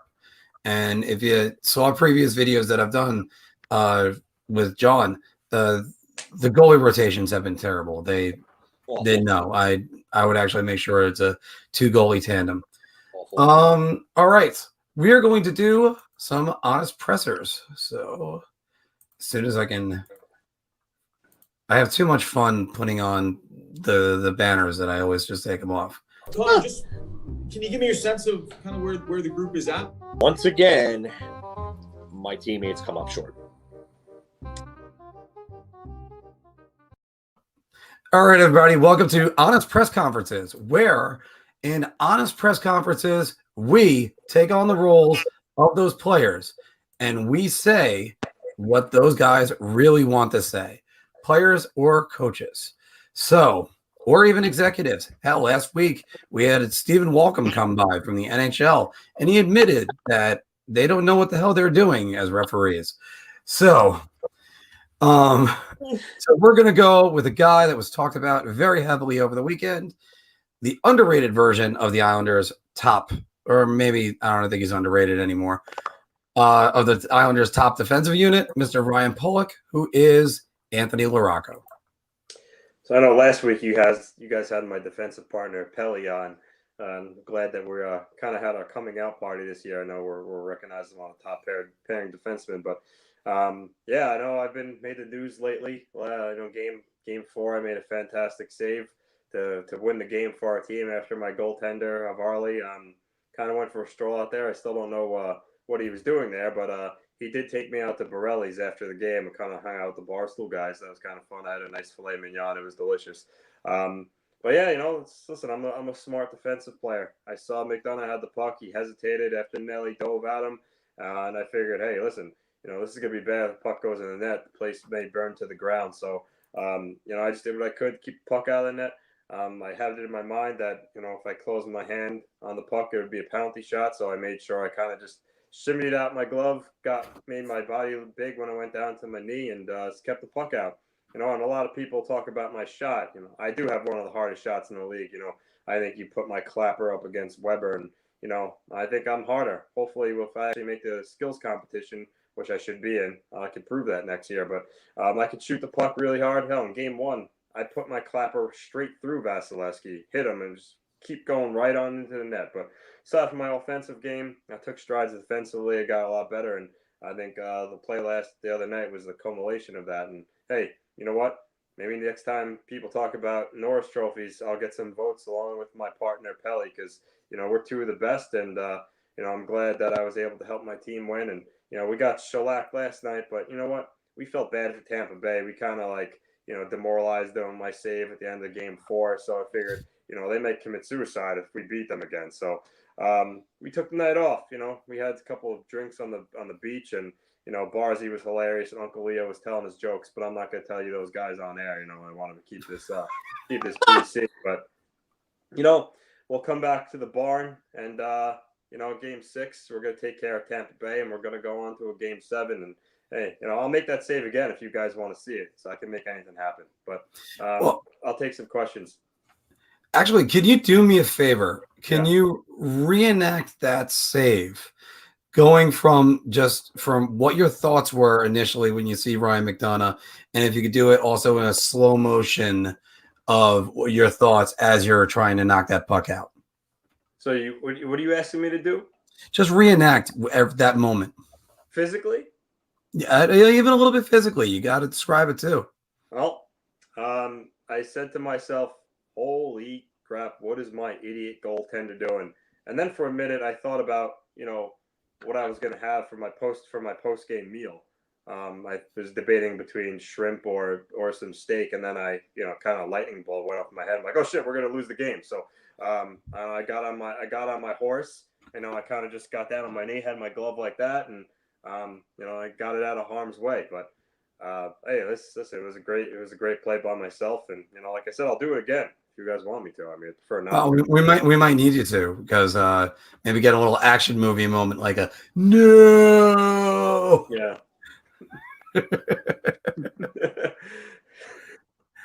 All right, Mr. Pagowski. Oh, Ryan, I got a two-part question for you. Pirelli's? Like, seriously, couldn't take you to friggin' Ella Beast Mamoni Gardens? Like, come on, Pirelli's? What is that shit? And then, two, Roots Chris or Jimmy Hayes or Sparky's? What steakhouse is Varley taking you to, bud? Well, I know there's a lot of more illustrious ones out there, but with Borelli's getting some airtime with the Twitter accounts with David Portnoy and how last round against Boston they were coming there, we were going there, and it's been a hot spot. It's right down the road from the Coliseum, and hey, we're gonna have some drinks when we're there too. We want to be responsible. We don't want to be driving too far after our meal, so we kept it close. And also too, Varlamov likes to bet on the horses every now and then, so sometimes he's light in the pocket, so. I didn't want to, string him out of all his money. So, I'm a nice guy like that. I said, don't worry, Varley. You don't got to take me to a 5-star restaurant. And, I'm a Western Canadian boy. Just give me a cold brew and steak, and I'll be happy. This comment comes from Chris. It's a little bit cold. If you had cleared that puck, you wouldn't have had to save that puck.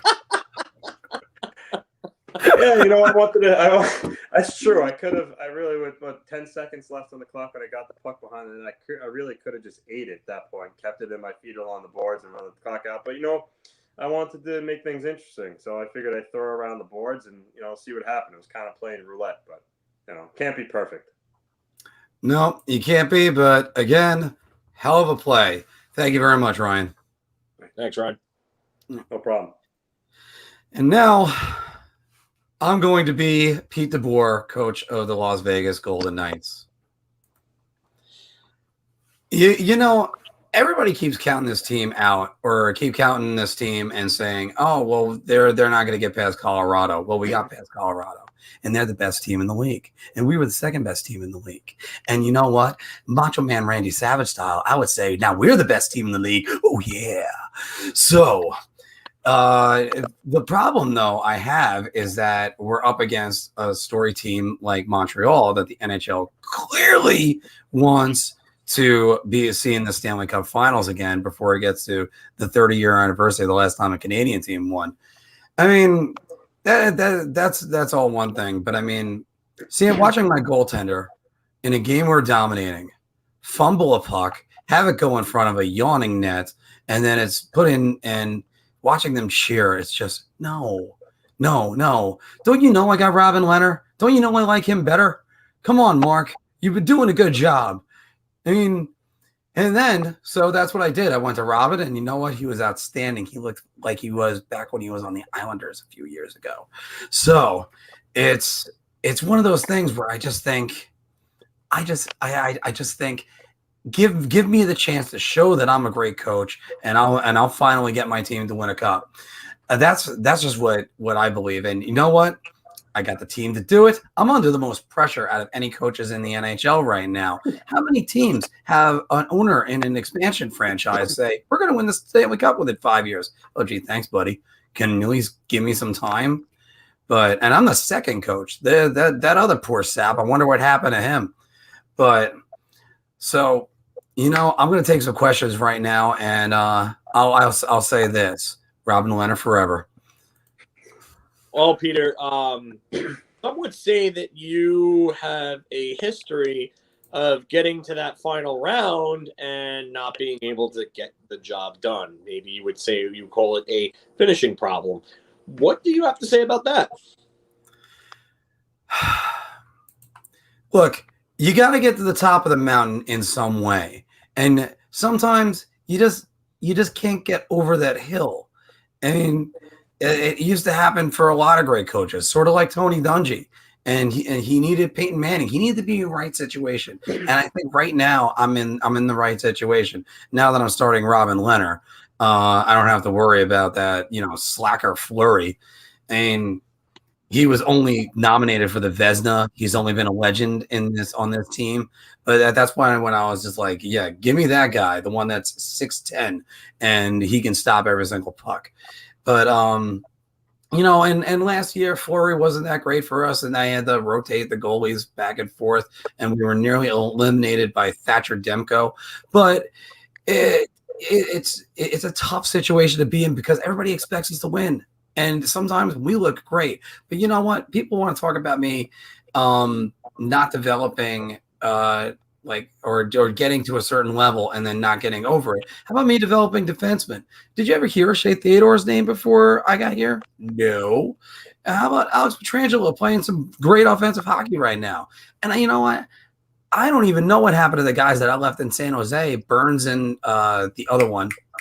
I think his name was Carlson. He was pretty good a while ago, but I don't know.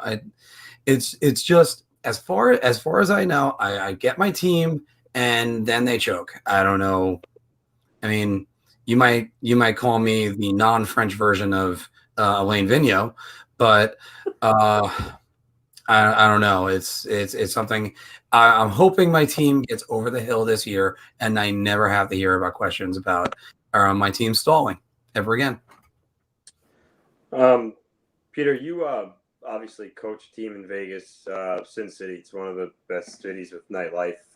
Just curious, based on some of the things you do, it would actually make sense. But do you happen to go out to the famous Peeler Sapphire there, and maybe hit up the Bellagio and some of the other casinos and have some beers, and then you coach drunk, and also a lot less money in your pocket from spending at the strip club before games?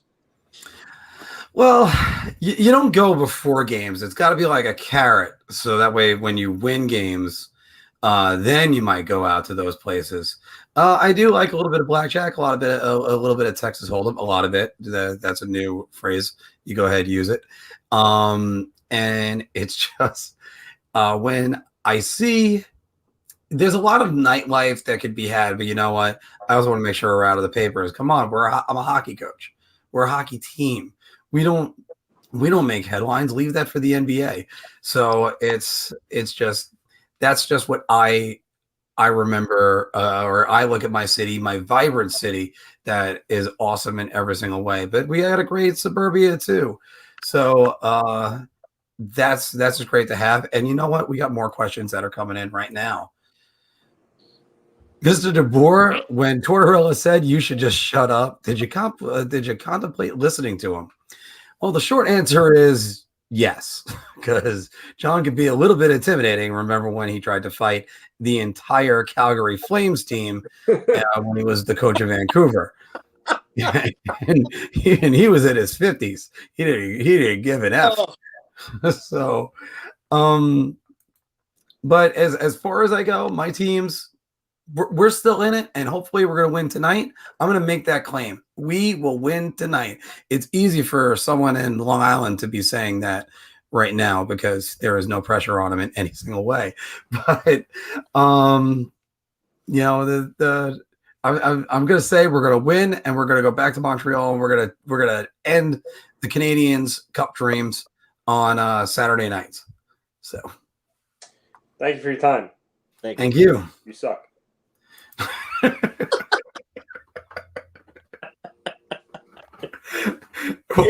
Every single one of my guys, Anthony's been saying sucks. like last week, Stephen Walker, die, you're terrible. And now, the moment we've all been waiting for. We have a special guest today, Mr. Jack Eichel, who is John Filkowski. Well, obviously, I know I'm the talk of the town because I'm Jack fucking Eichel, and that's just goes without saying. But we got a dumpster fire of an organization, one gigantic shit sandwich called the Buffalo Sabres, that decide that they want to air out my issues, and they don't want me to make a choice on my body on a surgery that I want to get so I can live a long, healthy life after I'm done playing this hockey. Yeah, I know you guys are paying me, $50 million over the next 5 years, and I've got a no movement clause that kicks in. But honestly, you idiots better deal me. Yeah, I'm talking to you, Kevin Adams. You better deal me because I ain't coming back and I ain't playing for you. Especially not after you told me that you want players that want to be here. You know what? I don't want to be there because you guys made a mockery of me. You treated me the way that the Philadelphia Flyers treated Eric Lindros back in 2000.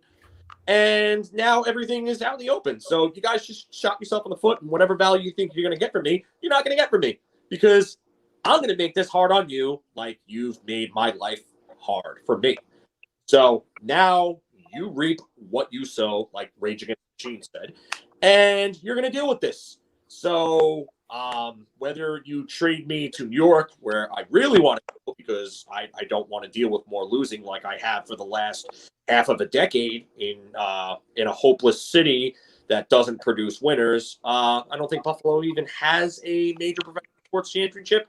Oh, that's right. The Bills went, 3 times in a row to the Super Bowl, and they lost. We went to the finals in 75 and 75 and in 99, and we had the best goaltender of all time in 99 and still lost. Brett Hull, whatever. I like Brett Hull. I'm cool with him. I'm also cool with getting the fuck out of Buffalo. So, yeah, I'll take questions here. Whoever's got questions for the man, Jack Eichel over here. So, Jack, you said that you were going to make their lives a living hell now, but as you pointed out, your no movement clause doesn't kick in for another year.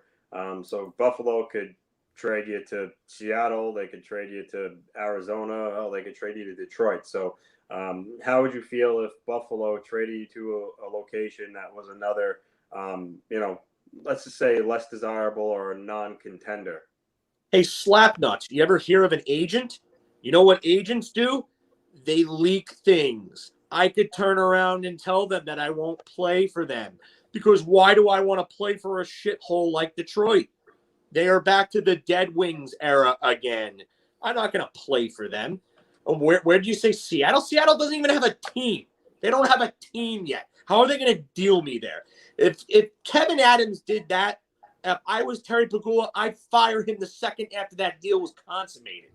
So no, slapnuts. They're not trading me to a team like Seattle or Detroit or Columbus that doesn't have the assets to do it. I can just have my agent leak the fact that I'm not going to play for a team like that.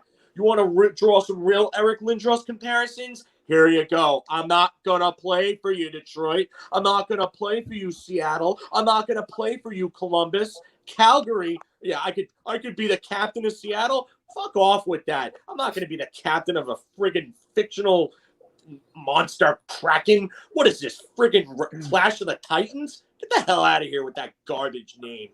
Joke of a franchise. Yeah, I'm saying it. I'm going full Wayne Gretzky because I'm Jack Eichel and I can.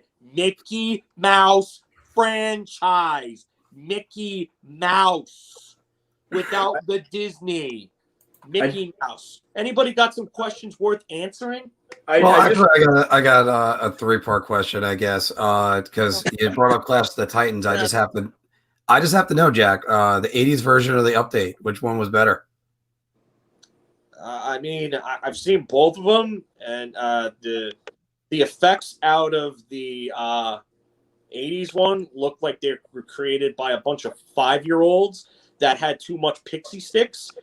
So I would probably have to say the newer one, but yeah, I don't like shitty visual effects. No thanks to the 80s one. All right, well, here's my question for you. Go ahead. Two parts. 1, how's the neck? And 2, are you ready for all the pressure you're going to put on yourself by requesting the trade, probably the most publicized trade in the NHL this millennium, and all the pressure you're going to put on yourself going to a new organization that's going to want you to win, and then seemingly right away? First of all, what kind of question and how's neck? You already know how my neck is, asshole. My neck is not doing well because my team won't let me go get a surgery that I want to get. Oh, guess what? Peyton Manning got that same damn surgery. And look at what Peyton Manning did. He had a record-breaking season, and then he was kind of a shell of himself after, but he was, 37, 38 years old? Still won a damn Super Bowl. Go friggin' figure. And they won't let me do it. So good job, Buffalo medical staff. Not only you shit on the ice, but you're a shit organization with shitty doctors. Go get some new ones. And then you have the other part of the question. What the hell are you asking again? Are you ready for all the pressure you're about to put on yourself by this highly publicized trade. Do you know who Eric Lindros is? Yes. Do you remember what Eric Lindros did? He had one good season with the New York Rangers and was basically nothing after that. No! What did Eric Lindros do when he entered the league? Oh, okay. Attitude. I don't want to hear any noise from the peanut gallery over there. Well, he was good when he came into the league, but you're in a different situation than Eric Lindros coming in. A different situation from Eric Lindros. You want to know why? Because the Eric Lindros scandal, or that saga when he was, requesting his trade out of Quebec, was the most publicized saga of all time in sports. I don't want to play for the French because I hate the French. My parents hate Francophones. My parents make all of my decisions for me. Canada hates me because I don't want to play there. You know what? Screw that. I have less pressure on me. I'm going to go to a market like New York because I want to play. I'm going to have Mika Zibanejad around me. I'm going to have Artemi Panarin. I'm going to have Alexis Lafreniere because dumbass Kevin is not going to get Kaapo or anybody alike. And Adam Fox, who the hell thought you were getting Adam Fox from me? I plummeted my value to such a low that I probably have less value than a gum stuck to someone's shoe on a New York City sidewalk. So get the hell out of here when you think you're getting Adam Fox. Guy's going to win the Norris Trophy this year. Freaking you thought you're getting Adam Fox from me. There is going to be no pressure on me. I'm going to come in as a mercenary to a team full of stars, young stars in the making, with a brand new head coach that's also going to have some pressure on him, and that's going to alleviate some from me. And in New York, you know what? Hockey's number 4 in New York. So then I'm not going to have people up my ass asking stupid questions like that all the damn time. I'm going to be fine, and you're going to get over it, and I'm going to score goals. And you know what? What's going to happen? Why do I feel so entitled? I feel entitled because I've spent the last 6 years of my life in a fucking dumpster fire that's rolled down a San Francisco hill in flames all over the place, smacking into every car on the damn way. If you would deal with what I was dealing with in that situation, yeah, I know, should have signed that contract. Probably a stupid move in hindsight, but always 2020. But if you were to deal with that, you'd probably feel the same way that I do. And you know what? If they want to question me, they want to question my body, they want to tell me what to do, then you know what? This is what you deal with. You reap what you sow. So, Terry, make your move. I'm waiting. Oh, sorry. Wait. Oh, I hurt my neck carrying this team for the last 6 years. I guess you weren't watching that, though. It was supposed to be this was the final closeout for you. Yeah, you speak for yourself there because just like Jaromir Jagr, when everybody said that they didn't want Jaromir Jagr, they didn't want Eric Lindros, what happened when Rick Nash? Or Rick Nash. Oh, yeah, Rick Nash is actually an even better one. The "we don't want you" chants. I bet you doing those chants too, huh? What's your name? Gold Silverberg? What? I don't know what your name is. You're a hack. You're a loon. So get out of here with your "we don't want you" fuck off bullshit. You know what? They didn't want Rick Nash either. And then what did Rick Nash do? Rick Nash started scoring highlight reel goals his first year there, and they wanted him. And they were cheering him when he scored in, 10 or 11 straight games right before those 2014 Olympics? Yeah, you were cheering him then, weren't you? Yeah, we don't want you. Yeah, get out of here with that nonsense. Garbage. Jack, thank you very much for joining us. Fuck off. Oh, Jack you're not Eichel, going to tell him that he's terrible? he's really angry. Jack Eichel's a really angry guy. Yeah, I know, Jack. I'd be angry too if I had to spend the last 5 years up in Buffalo, and you haven't even played a playoff game yet. At least if they lost the playoff game, that would be good. I mean, they aired his medical grievances out. Then they tell him they basically burn the bridge with him. He burns the bridge with them. He doesn't want to be there. Obviously, the insults are just me, just obviously playing character. I'm being a heel like a wrestler would. But, I mean, if I'm Eichel, I probably want to say half that shit. Because I did tell John to go nuts. Yeah, it's the most moronic questions. Like, what are you doing, you know? Hey, we got Blue Shirt joining us from Australia again. Hey, Blue Shirt. I hope you just saw that because I might make you Jack Eichel. Or Depression. yeah. Sean, that's great. That's awesome. I mean, but again, wouldn't you? I mean, they have depression and anger issues after all of this crap. 6 years of taking what really is a discount contract. I know you don't like that contract, Mark, but tell me where you're getting a point per game player that paced out at a 94-point pace on a dumpster fire like that. If Jack Eichel plays that full season and Buffalo makes the playoffs last year, or they make the play-in round even, you're looking at him in MVP conversation. And for a while, he was in the MVP conversation. Yeah. So, I mean, I just don't know how you're getting a guy that's that level for less than $10 million on a non-entry level contract. But you know what? You gotta make move. I think Adams has got to deal him sooner or later because he can't come back. That bridge burned. I actually, and again, my only concern is his health. I hope he's first for his sake. I hope he's healthy. If he becomes a New York Ranger, yeah, I probably might have my Eichel jersey on order. It won't be number 9, Jack. Sorry. Yeah. It's I'm gonna hope he's healthy and right away. And I would love to see another Marc Messier that comes in. That's that superstar. That's who we want. And somebody that's willing to take the bull by the horns. I don't have the best impression of Jack Eichel, and I really want to change that because, again, can't wait to watch for them for Team USA. But even on Team USA, he's still the second center. A team that's not deep at center. So. No, they're very deep this time around. This has the potential. Yeah. No. And Buffalo summers don't get all that warm, buddy. But, you're right about that. The Rangers are still in the mix. Yeah, they're absolutely still in the mix. I don't care what Larry says. They're in it, and they'll be in it. But listen, USA, they're going to be a deep team. And this USA crop, I know I've mentioned it in a previous editorial, they have the chance to be arguably the greatest crop of USA players ever.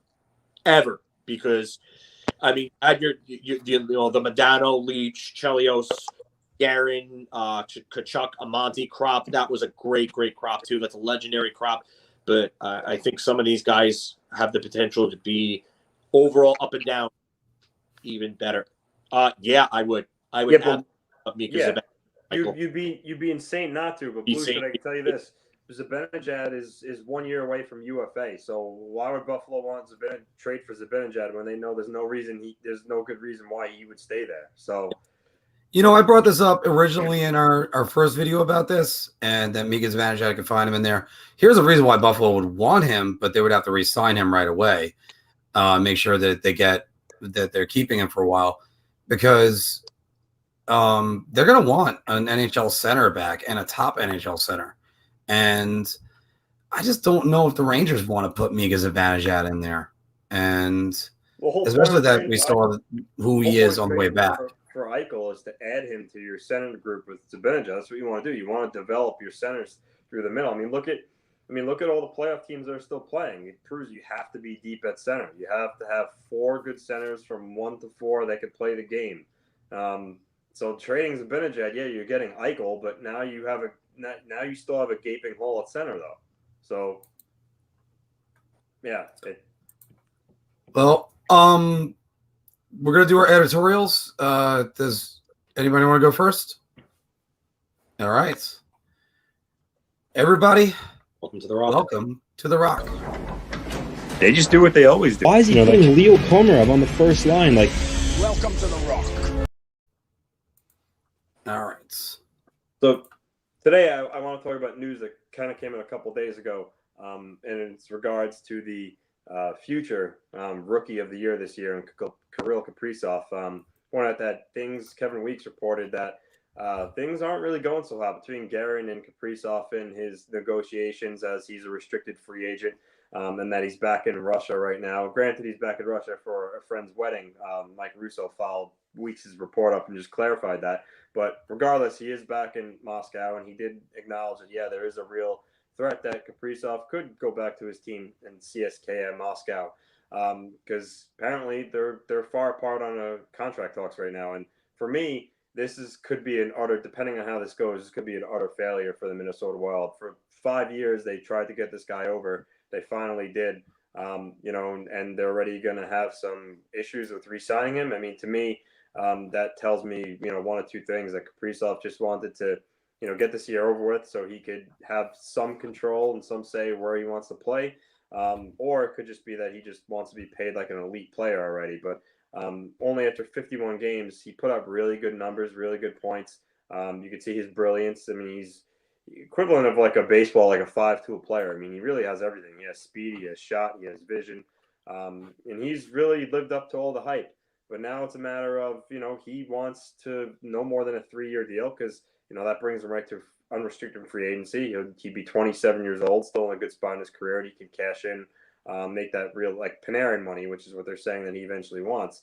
Minnesota wants to sign him to a 7 or 8 year deal. Naturally so. I mean, he came over and was lights out, so they want to make him their franchise player.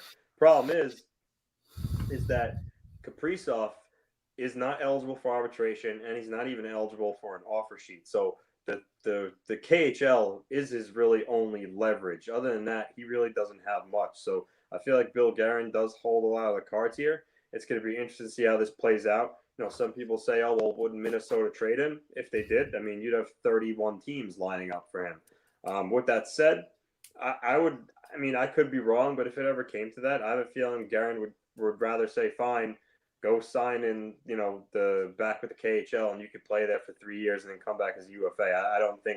I think he would, spite his nose for his face, and he wouldn't trade him. If that ever happened, it got to that point, I think that's what he would do. But, I'm not convinced that, that's going to happen. I do think ultimately maybe he does end up back with the Wild, but I just will say it's not a good sign where right off the bat, you're already having problems with your star players only here for 1 year. It's not good for a team like Minnesota who's banking on him for the revival. Last year they weren't a good team. This year they made the playoffs.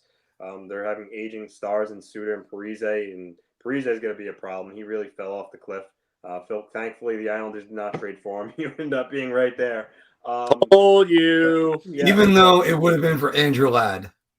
Yeah, I mean, listen, I would love to get rid of Ladd, but listen, Ladd hasn't played in 2 years, and it's looking like there's a possibility that maybe this year's the final year. He goes on LTIR, and he's not a problem anymore. Parise's, you wouldn't have that luxury. I mean, he's got 4 years left, and he played a full season. So, but anyway, Minnesota, with those two guys coming at the end of their careers, Kaprizov's the new wave, and it would just be, I feel bad for Minnesota fans if they can't sort this all out. But I think you got to sign him at all costs. If you have to bite the bullet and give him a 3-year deal, do it. And maybe in the meantime, maybe get a guy like Eichel, show him that you're serious about winning and building a contender with him, or hopefully, he falls in love with the city of Minnesota. But you can't let this guy go back to Russia and then come back 3 years later and be able to sign with anybody he wants. That it would just be really, really bad for Minnesota. Yeah, it would be an abstract disaster because all they did was hype up that Kirill Kaprizov was coming for the last, I want to say at least 3 years, and that they were able to do it this season, and they were able to get him, and he was that good, and he'd be a keeper on my fantasy team in an 11th round draft pick. That would be really helpful. They got to lock him down, and you know what? There's only so much the KHL is. It really is. You could be like, I'm going to go back to the KHL. Fine, go. You'll be crawling back to Minnesota. So, John, your thoughts? You can't let him go back to the KHL. If it comes down to that or trading him, I guess you would have to do that. But you just give him the 3-year deal at this point. Let him. I don't think Bill Guerin has the leverage that some people think that he has. I know that he's not arbitration eligible, so that helps Guerin. But at the end of the day, the player usually holds the cards in these types of situations. Alexis Yashin did years ago. They sat him out, and they got a lesser return for it, even though they really kind of ended up taking Mike Milbury over the coals because Mike Milbury is the doofus. Saying that being very. But Otherwise, any other situation, I think any other GM wouldn't have gotten what they got for Yashin. But I mean, we've seen it with the holdouts. I mean, Eric Lindros held out, as I mentioned before, in 2000, 2001. He held out. He ended up getting traded for what was really an underwhelming package. Marc, you know that one. Mm-hmm. But you gotta give into the player here because I mean, if you trade the guy, you're probably making a trade that costs you your job. Because I don't think you're going to get value. And normally, Kaprizov, if you were trading him with no extenuating circumstances, right now, you'd get a king's ransom for a guy like that. ELC, near point per game player, young, no injuries, real good player. Had a showing in the playoffs, not a great one, but you'd get a king's ransom for a guy like that. But give him the 3-year deal. Well, let me make this. Would you? I know it's not going to happen, but would you give up more for Kaprizov than you would for Eichel if you're a Ranger? If you're a Ranger fan or in the Rangers organization? Yeah, I mean, I think you would have to get him, but again, they need centers. Yeah, he's not a center. But I mean, if you told me that it would take Pavel Buchnevich a first, and then one of Nils Lundqvist or Vitaly Kravtsov, I think I'm doing that in a heartbeat. But I think that's probably what it would take from the Rangers. Maybe more than that. And again, they need centers. That's why I kind of wasn't even enthusiastic about the thought of acquiring Kaprizov. Because there's only so many wingers you can get, and though somebody has to move to the middle. And then you're forcing a square peg into a round hole, and it's just not going to work. In theory, let's say the Rangers needed a wing. Yes, I would give up more right now for Kaprizov than I would Eichel. But again, we found out Eichel's got a good neck. That changes everything. And he's also got 4 years left on his deal. So, 5. Yeah, sorry, I was including this one. John, you want to go next or you want me to go? You could go. Okay. This prediction that's right up here. Being single most of my life. Or just yell at Larry Brooks like every other New York Ranger. This has been a topic I've been trying to bring up, and I've been trying to get this on the Marc editorials for a while. I still haven't been able to, so you know what? I'm going to do it today. And it's addressing how Henrik Lundqvist ended his career as a New York Ranger. And we take a guy who came into this organization in 2005, 2006 season, was nominated for the Vezina Trophy for the first goalie that was nominated, I believe, since Mike Richter and since John Van Beesbrook won it in this organization. And those were both 10 years apart. But this guy revolutionized or revitalized, I should say, the Rangers goaltending position. And then he was a mainstay in this team all the way to last year. Now, Igor Shesterkin was knocking on the door. We knew this. And Alexander Georgiev was he was holding firm as a nice second place or backup goalie. And a good project, too. But the way Henrik Lundqvist was treated from Shesterkin's call-up, even though he was helping to try to mentor the kid, and all the way through the final month of his career as a New York Ranger, where he had one start, and it was after they nearly burned out Georgiev, and then he got lit up like a Christmas tree to the Philadelphia Flyers at Madison Square Garden. And then nothing for the next 2 weeks, and COVID hits. That's the end of Henrik Lundqvist's career as a New York Ranger. And I can't help but just say, not everybody gets to be John Elway. Not everybody gets to be Jerome Bettis. Not everybody gets to be Ray Bourque. Not everybody gets to lift the Stanley Cup as your final moment or win a championship. Dave Andreychuk is another one. But the way that this ended, bungled, that moron of a head coach, that now I can look back and say that. And that he just didn't. There you go. Hey, it's not my dog for once. But David Quinn really bungled the end of Henrik Lundqvist's career, and Henrik Lundqvist is a lot more than a footnote that David Quinn is going to be in Rangers history, and it's just one of those things. Show some respect. Like the Mets did it a few years ago, at least with David Wright, giving him those last 2 games, even though he really physically couldn't do it anymore. And it's now. I think he's definitely going to be Okimo Timonen, who was also able to hoist the Stanley Cup at his last minute. Oh, by the way, Sean, your comment, I'm going to get to that after we do the editorials. But it's just the guy really deserved better, and that's the only way to keep on saying it. Henrik Lundqvist was the backbone of this organization for well over 14, 15 years. Did they have to rely on him during the rebuild? Of course not, because that's wasn't what they were going to do. But it's just they didn't make the Stanley Cup Finals without Henrik Lundqvist. They weren't the number 1 team in the East in 2012 without Henrik Lundqvist. They didn't make a lot of playoff runs without Henrik Lundqvist. Up until 2018, Henrik Lundqvist played 0 games eliminated from playoff contention. And that's who we had. So again, all the fans need to appreciate yeah. And then Lundqvist gets the qualifiers against Carolina. The team doesn't show up. He let in I think 2 bad goals in game 1, but he then looked pretty good. Like the save he had to make in the 3rd period of game 1, where he actually had to move his blocker down in order to get there. Like that was vintage Henrik Lundqvist. And then just dismissed, bought out. That's it. He goes to the Washington Capitals.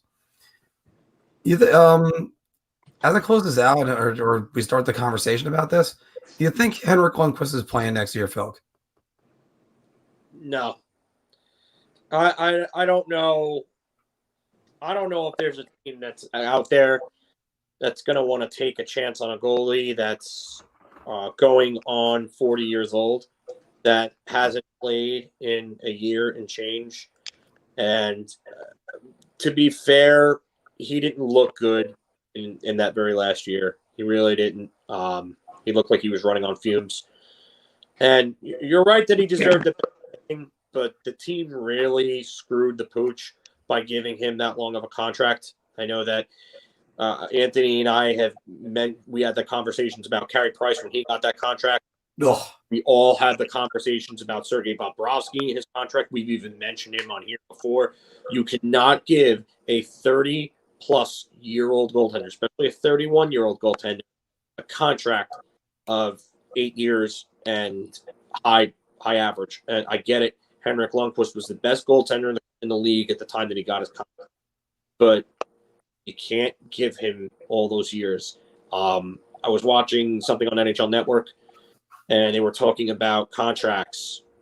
And they said it was not – actually, no, I'm sorry. It was the hockey guy I was watching. And he said it's not the cap hit that kills you sometimes, but it's the term that really gets you. And especially with goalies, you just can't do it. And goalies are harder to move because, 1, there's less positions, and 2, the goalie markets are always the hardest to gauge because of the amount of teams that can be involved. Could be either abundant or they could be scarce, and they could really come back to bite you. So it was a bad deal to give him those extra years. You would have stopped it at like 36, maybe 37, because he was good up until he was now, I would say 36 years old. I mean, that 2017-18 season, he was pretty good. Even the 2018-19 season where he turned 37, he was still good in that year. And usually time has shown you, Rick DiPietro is just another story. That's just a completely different ball game there. But Henrik, like, time shows you that a lot of professional athletes, especially in hockey, usually have that real hard drop-off when they hit like 37 or so. 36, you can usually get a good year out of a player. They're still pretty good. Like Marc Messier was good in his age 36 season, and then after his age 36 season, he took a nosedive. I mean, Wayne Gretzky, his age 36, 37 season, 1998, was his last 90-point year. He was really good in 98. And then just that next year, it was just, Bob. I mean, look at Zach Parise last year had 25 goals, and this year he was terrible. So yeah, and he's 36. So that's about right. He was 03, so he's our age. So he's 36, and he fell off. It happens. Yeah, and no, Zach Parise is actually older. He's a year older than us. He was an 84 year. He's not an 85. Yes, you're older than us. But it was the 03 draft. That's why. No, I get it, but he's still a year yeah. older. So it actually further proves what I'm saying, because that 37 year, when you hit that age, it's usually when that drop off starts. So I mean, hockey's a business. It's a business. At first, it doesn't matter what it is. Like, let's just say, for example, like you're running a business and you got a bunch of employees and you got one. you got a business and one guy just isn't pulling his weight, but he's a guy that's been loyal to you. He's slacking off. He's doing things that are detrimental. Sometimes you got to let him go. And it's a tough decision because there's an emotional attachment to someone who's been around for a while. But at the end of the day, sports are a business. And as cold-hearted as it sounds, Lundqvist was just not able to live up to that contract, and that team needed space. So, yeah, does it suck seeing that happen to a guy that was important as Henrik Lundqvist is? Yeah. But just remember this. Brian Leetch was traded behind his back days after he told Glenn Sather not to trade him. Marc Messier was lowballed by the Rangers. The right move, but he was lowballed by the Rangers so they could go after Joe Sakic in 1997. How much do I have to pay for the 94 Cup? Yeah. Dave Checkets. Yeah, exactly. And then another one. You want one that's even more screwed up that Ranger fans seem to forget about, because every time I bring this up, people are just absolutely baffled by the fact that they found out that this happened. But Adam Graves was traded to San Jose after a season in which his father and his son died in the same week, and he won the Masterton. So, I mean, this organization has shown that they don't even care about some of the guys that are up on the damn rafters. So, I mean... Yeah. I mean, I say my view on it, yeah, it deserved a better ending, but at the same time, I think that, you know, if he would have not have been so demanding with staying in New York, like if he would have been okay with the Rangers trading him early on, it would have went different. He would have been into control where he went, essentially, and things would have, you know, transitioned a little better rather than him insisting he wanted to stay and then the Rangers playing hardball by, all right, well, now you're not starting as much, now you're a third goalie, and it just would have played out differently. And I get he didn't want to leave. He loved it there. But at the same time, you know, there's repercussions for that. And, you know, and who knows, maybe if he would have accepted to be traded earlier on, maybe he would have went to a team and he could have been part of something special and then got that ring. But he never wanted to do it. Just remember, two teams wanted him. Dallas and San Jose both asked about him, and he refused. So it happens, but no, Mark, I do agree he deserved a better ending, but at some point, you know, he kind of hurt himself by refusing to, you know, not move. And I get the loyalty. You love the loyalty. I mean, our friend Bill Wolf hates Ray Bourque because of what he did. But, you know, the guy wanted to win a championship. You can't. And Boston was nowhere near it. What? Boston was nowhere near it. Yeah, exactly. The thing that I'll say, finishing up on this, is yes. By the way, Alex, we're just gonna. It's just another thing we'll blame on David Quinn. But it's also Henrik also had a loyalty to Sean. This is a good one.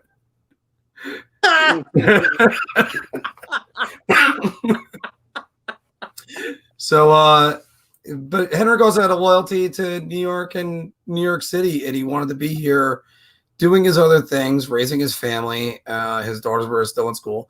Even when he was with the Capitals for the brief time this year, he was still living in New York. So that's why if he there's a chance, I think he might come back. And in one way, a selfish reason, I hope he doesn't play another game, only because he is the NHL record holder for most wins by a goalie who played with only one team in one organization, because Martin Brodeur had to play those 6 games as a St. Louis Blue for some reason. And it's just as soon as he plays for another organization, that's done.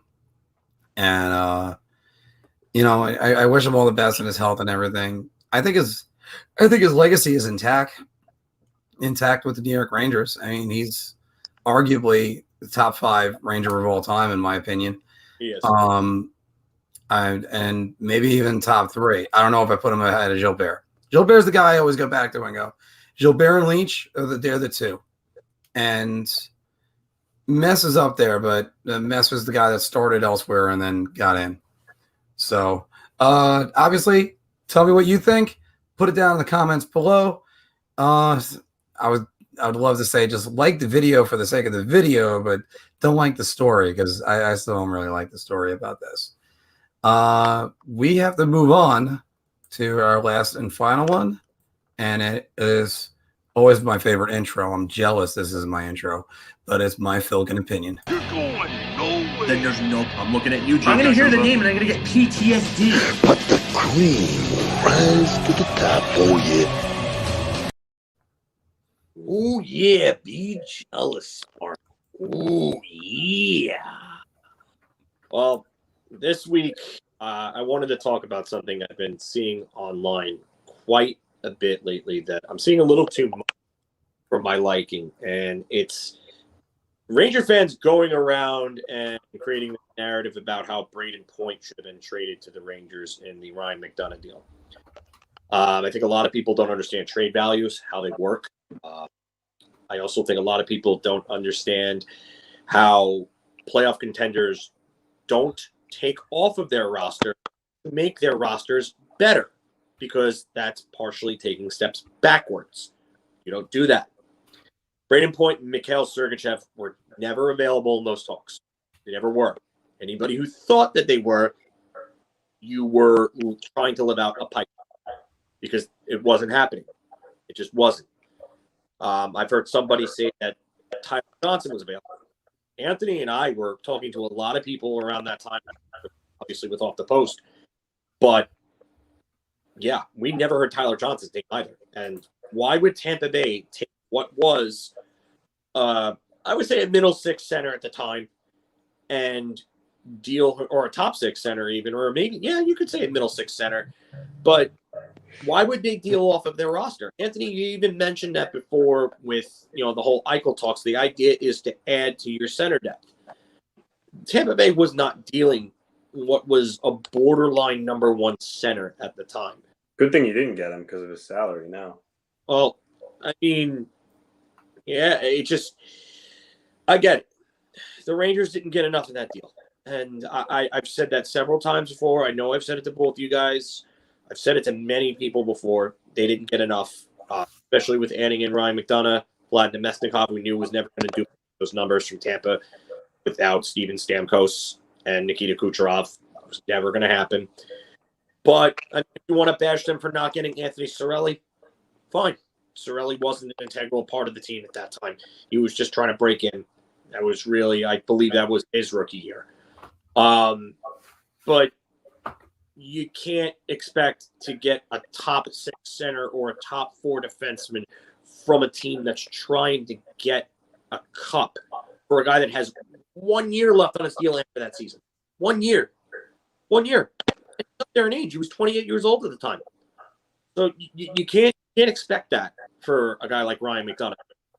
What they should have done, like I said, had 1 year left on his deal after the season. So don't trade him to Tampa. Don't trade him.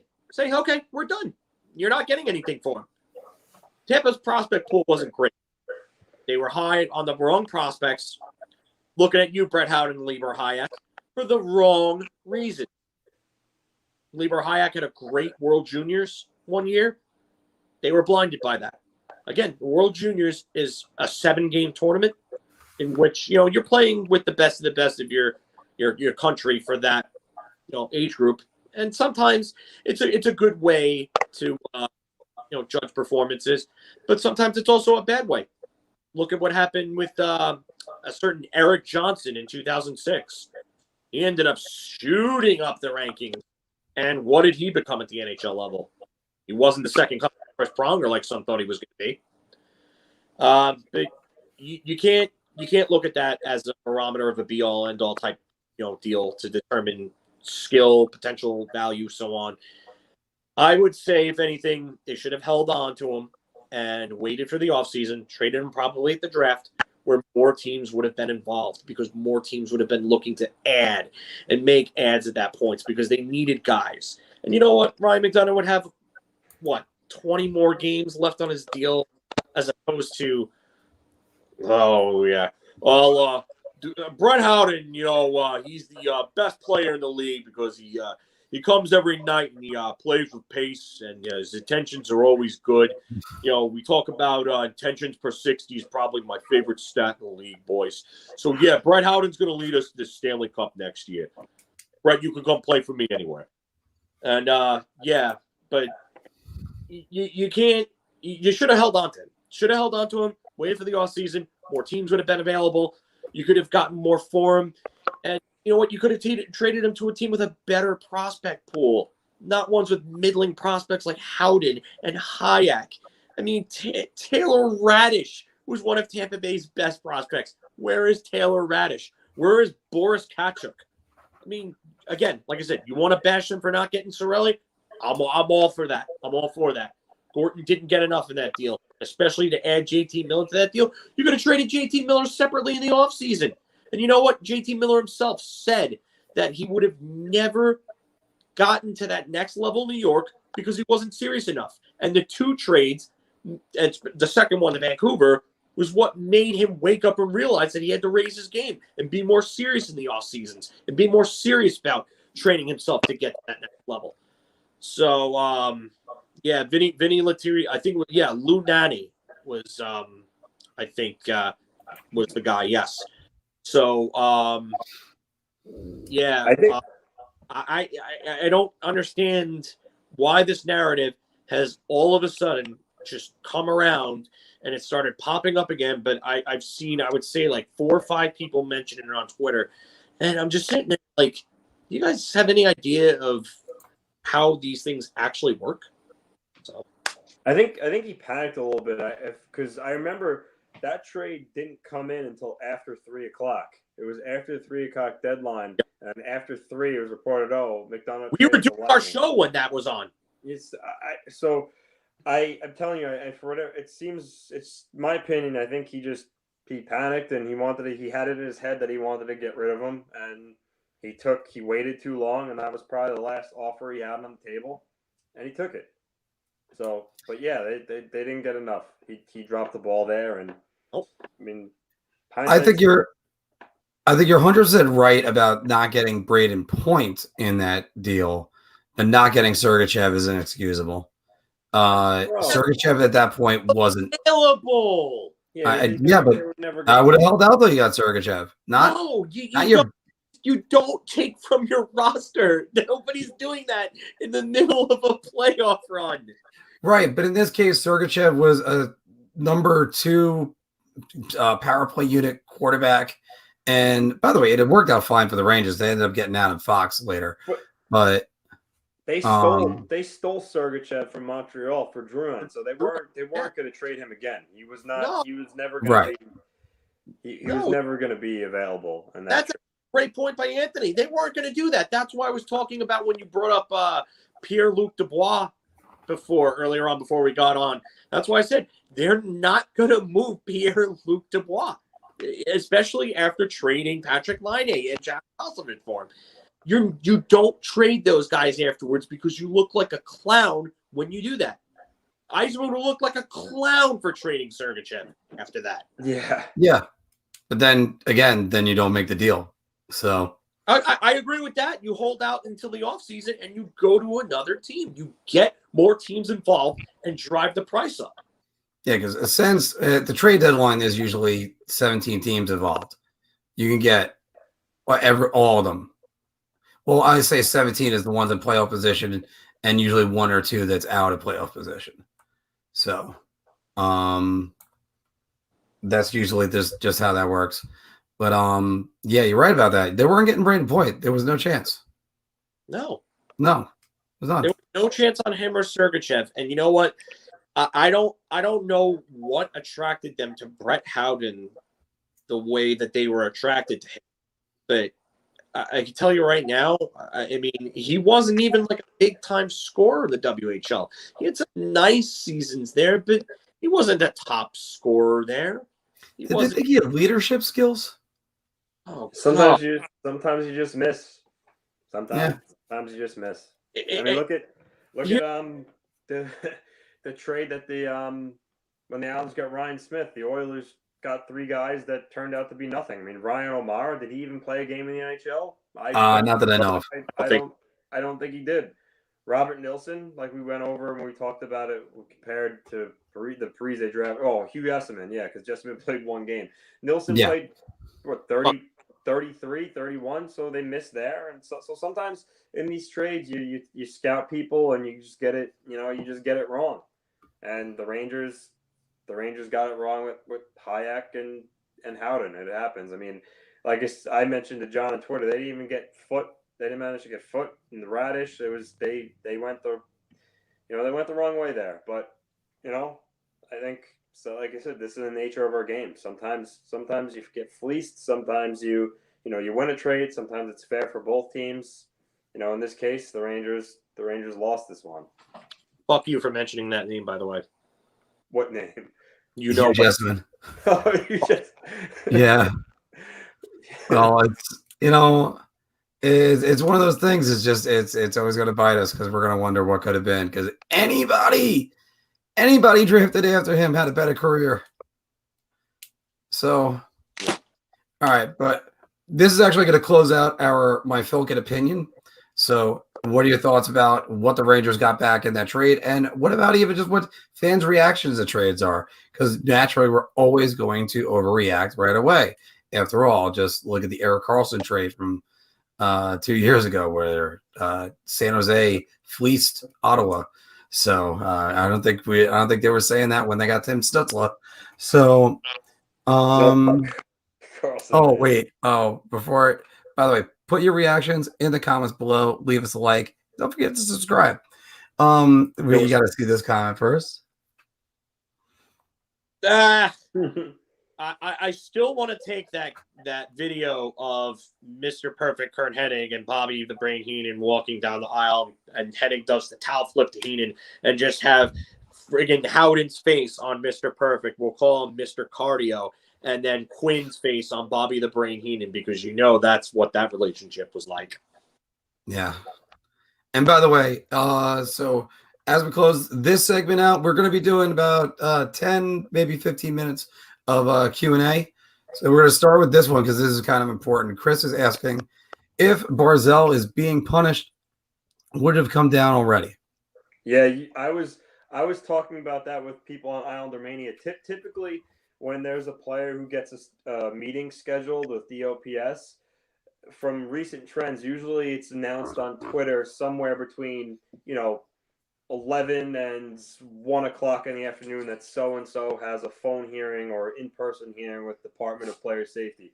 I mean, it's going on 3 o'clock now, and there's I'm still scrolling. There's nothing on Barzal. So I think that's probably a sign that nothing's coming, that he's not facing any supplemental discipline. So I don't think he should either. No. Well, I mean, even that, how about even a fine? Nobody's going to fine him? Yeah, that hasn't happened yet either, but that still could come. Yeah, I think that's the outcome. I think he gets fined probably somewhere between $2,500 and $5,000, and that's really it. I would wonder how the refs are going to, be in on him for the rest of the series. I think that would concern me more than him getting a suspension, because I think they're going to probably be told to keep a close eye on him. So, and yeah, I just looked on Twitter so far, nothing. So I gotta say, and I don't think any of us agree that they should suspend Barzal for an elimination game. But again, we don't know what's going on with NHL player safety. This comes back from Blue Shirt. I love Henrik Lundqvist. He's the reason why I got into hockey. So when do you think his name and number go up in the rafters? The year after he retires. Yeah, it all depends on how long he keeps playing. So. Yeah. I mean, if he retires after this season and he decides this summer he's going to call it quits, they were definitely waiting for fans to be back in the Garden for that one, and rightfully so. He deserves to have his name and number hung up in the rafters in front of fans. He will be up there. 30 will be retired, and absolutely so. Guy deserves best Rangers goaltender ever. I don't care what anybody says about Mike Richter. Mike Richter wasn't the goaltender that Henrik Lundqvist was. Henrik Lundqvist is an all-time great. So, yeah. Again, I love Mike Richter as a USA goalie, and he was my favorite goalie growing up watching. It's Henrik Lundqvist. It's not even close. It really isn't. And you could just say, oh, the cup is one thing. Well, I always go back to this. Who's a better first baseman, Don Mattingly or Keith Hernandez? Don Mattingly. Then why does he have 0 to Hernandez's 2 championships? Yeah. So it's just when you're going to bring up the championships, I got that one locked and loaded, ready to go. And I still believe both those guys are on even footing, to be honest with you, because they were both great in what they did. And the great part is both of them will say the other one is just as good. But it's Henrik Lundqvist represented this organization on the ice well. He represented them off the ice well. People he threw his teammates under the bus. No, he didn't.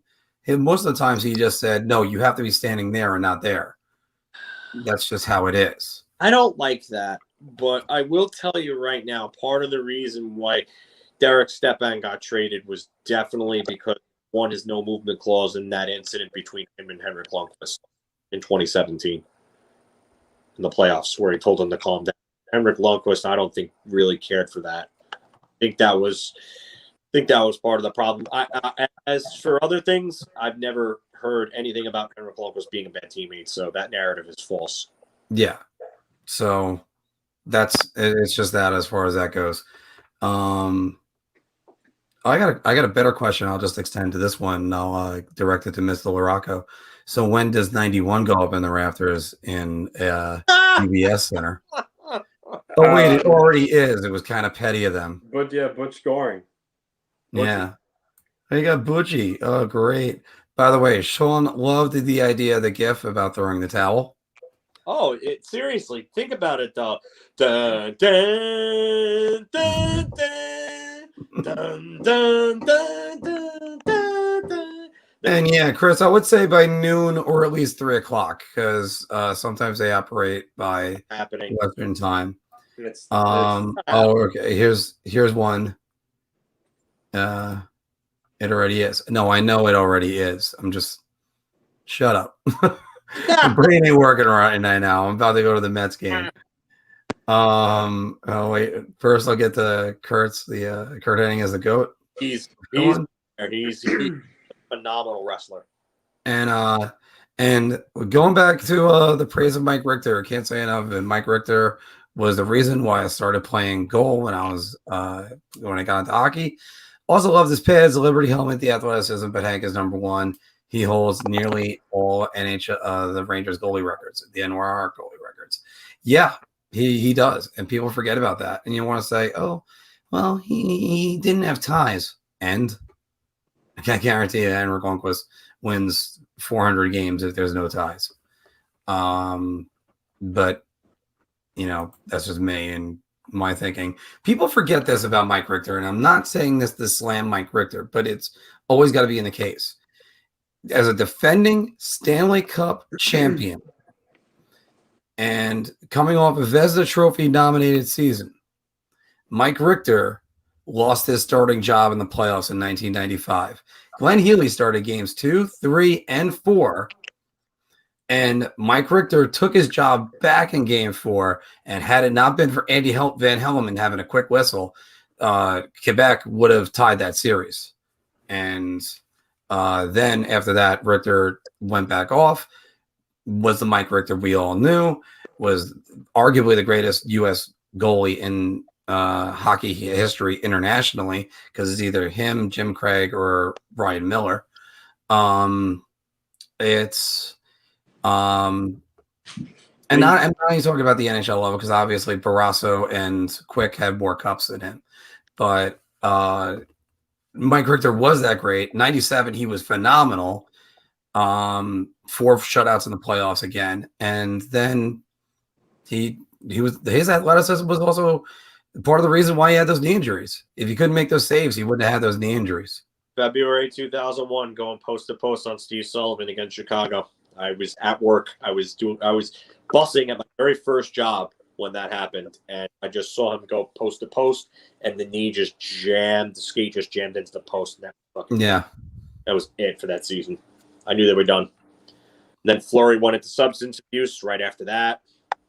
He was leading the league in scoring for a while. Belfort, internationally, he wasn't the guy. He wasn't the guy for Canada. I mean, in the Canada Cups, it was usually like Waugh, Fuhr, like 87 Canada Cup, I believe was Fuhr was the goalie for that team. Yeah. 91 was Waugh. The 96 World Cup of Hockey was an alternating between Joseph and Brodeur. Speaking of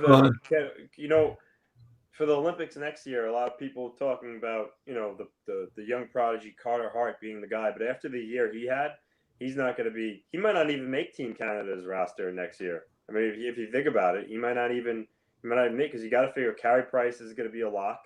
That's for sure. That's for sure one. Marc-Andre Fleury. Yeah, I mean, you still got to make a case for Fleury. And then, I guess Hellbuck? What? Connor Hellbuck? Jordan Bennington. No, Connor Hellbuck's American. Connor Hellbuck's American. Yeah. But no, Jordan Bennington. Yeah, Bennington could be a piece, but the year he had this year, Bennington, I don't know if he would necessarily be the guy that you would. NHL Network guys seem to think he's the guy. I'm not high on him. I'm not as high as him on his first season. I think it was a bit of a flash of the pan, but I do need to say this. Unfortunately, Carter Hart needs to worry about making the Philadelphia Flyers first because they're already making his tombstone for the goalie graveyard.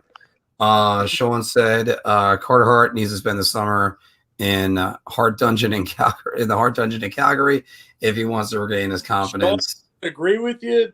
I would agree with you, Sean, but Stu's not alive anymore. Stu's been gone for a while, so I don't know if Stu could whip his ass into shape from the grave. There's 2 good questions. Sean actually threw up the other one. In today's press conference, Chris Drury said, naming a captain is a top priority this summer. Isn't it nice to feel a little bit more sense of leadership from management? And yes, it is. Absolutely. Yes, it is. And as you remember, on the Marc editorial last week originally I put down name a captain, and then I titled it name a damn captain, because they need a captain. You don't go 5 years without naming a captain. Come on. 1 year is one story. It's where you let it shake out. Here's what, just remember what I said all along. The Tony DeAngelo incident and all the other things with Quinn and everything like that, that doesn't happen with a better leadership group. And leadership groups start from the top. This leadership group was just disjointed, disorganized.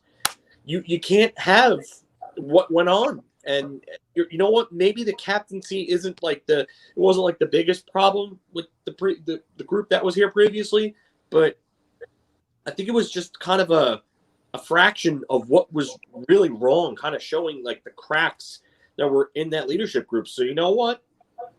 I'm hoping to see something good with this captaincy. I mean, I would love to see Adam Fox get it. I don't think he will. I think you may be looking at Jacob Trouba. I would not want to see Chris Kreider get it. I'll tell you that right now. And it's fine. We all have our preferences, and we're all going to get behind whoever's going to be the captain anywhere, because we're going to be like, hey, that guy's a captain. Good for him. Here's from Hectic that do you think Gallant will be good for the progression of the players like Kakko and Lafreniere? If we're doing bar talk, I am buying everybody several rounds for that. I am picking up the bar tabs for the entire night. Gallant's going to be great for FIlip. If he's I'm around, not still. enamored with Filipino anymore. Gallant's going to be huge for him. Yeah. Yeah, I mean, Bears shit in the woods, and Gallant is great with young talent. I mean, sun rises in the east, sets in the west. I mean, these are things that are certain. I will tell you this right now.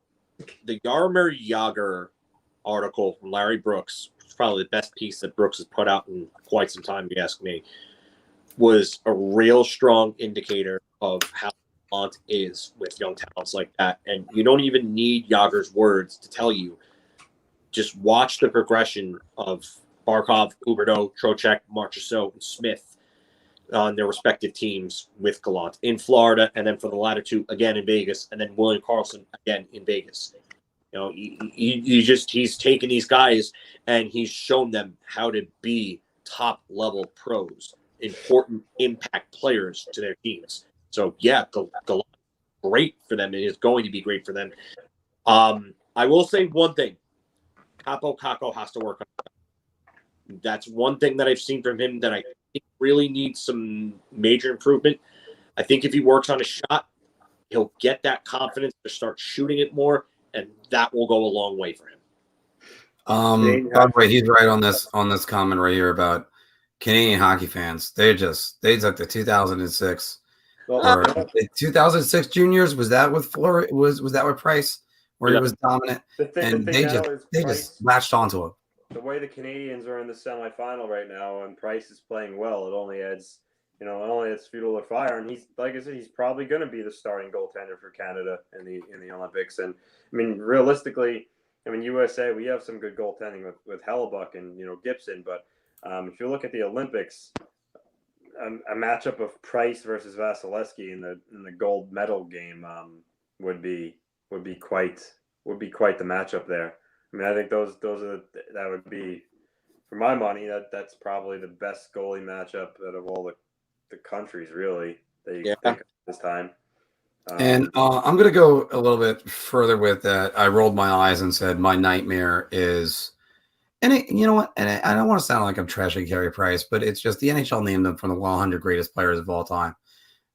He's still 100 wins behind Henrik Lundqvist, and hasn't been as far as him. Rod Gilbert didn't make the list. Here's the problem I have with that list. How can you put Bob Gainey on there, but Evgeny Malkin? Yeah, but leave off Evgeny Malkin. Put Carey Price on Evgeny Malkin. Malkin's one of the best players of all time, let alone Russian players. He's one of the best players exactly. Yeah, I mean, you could argue he's the best Russian-born player ever.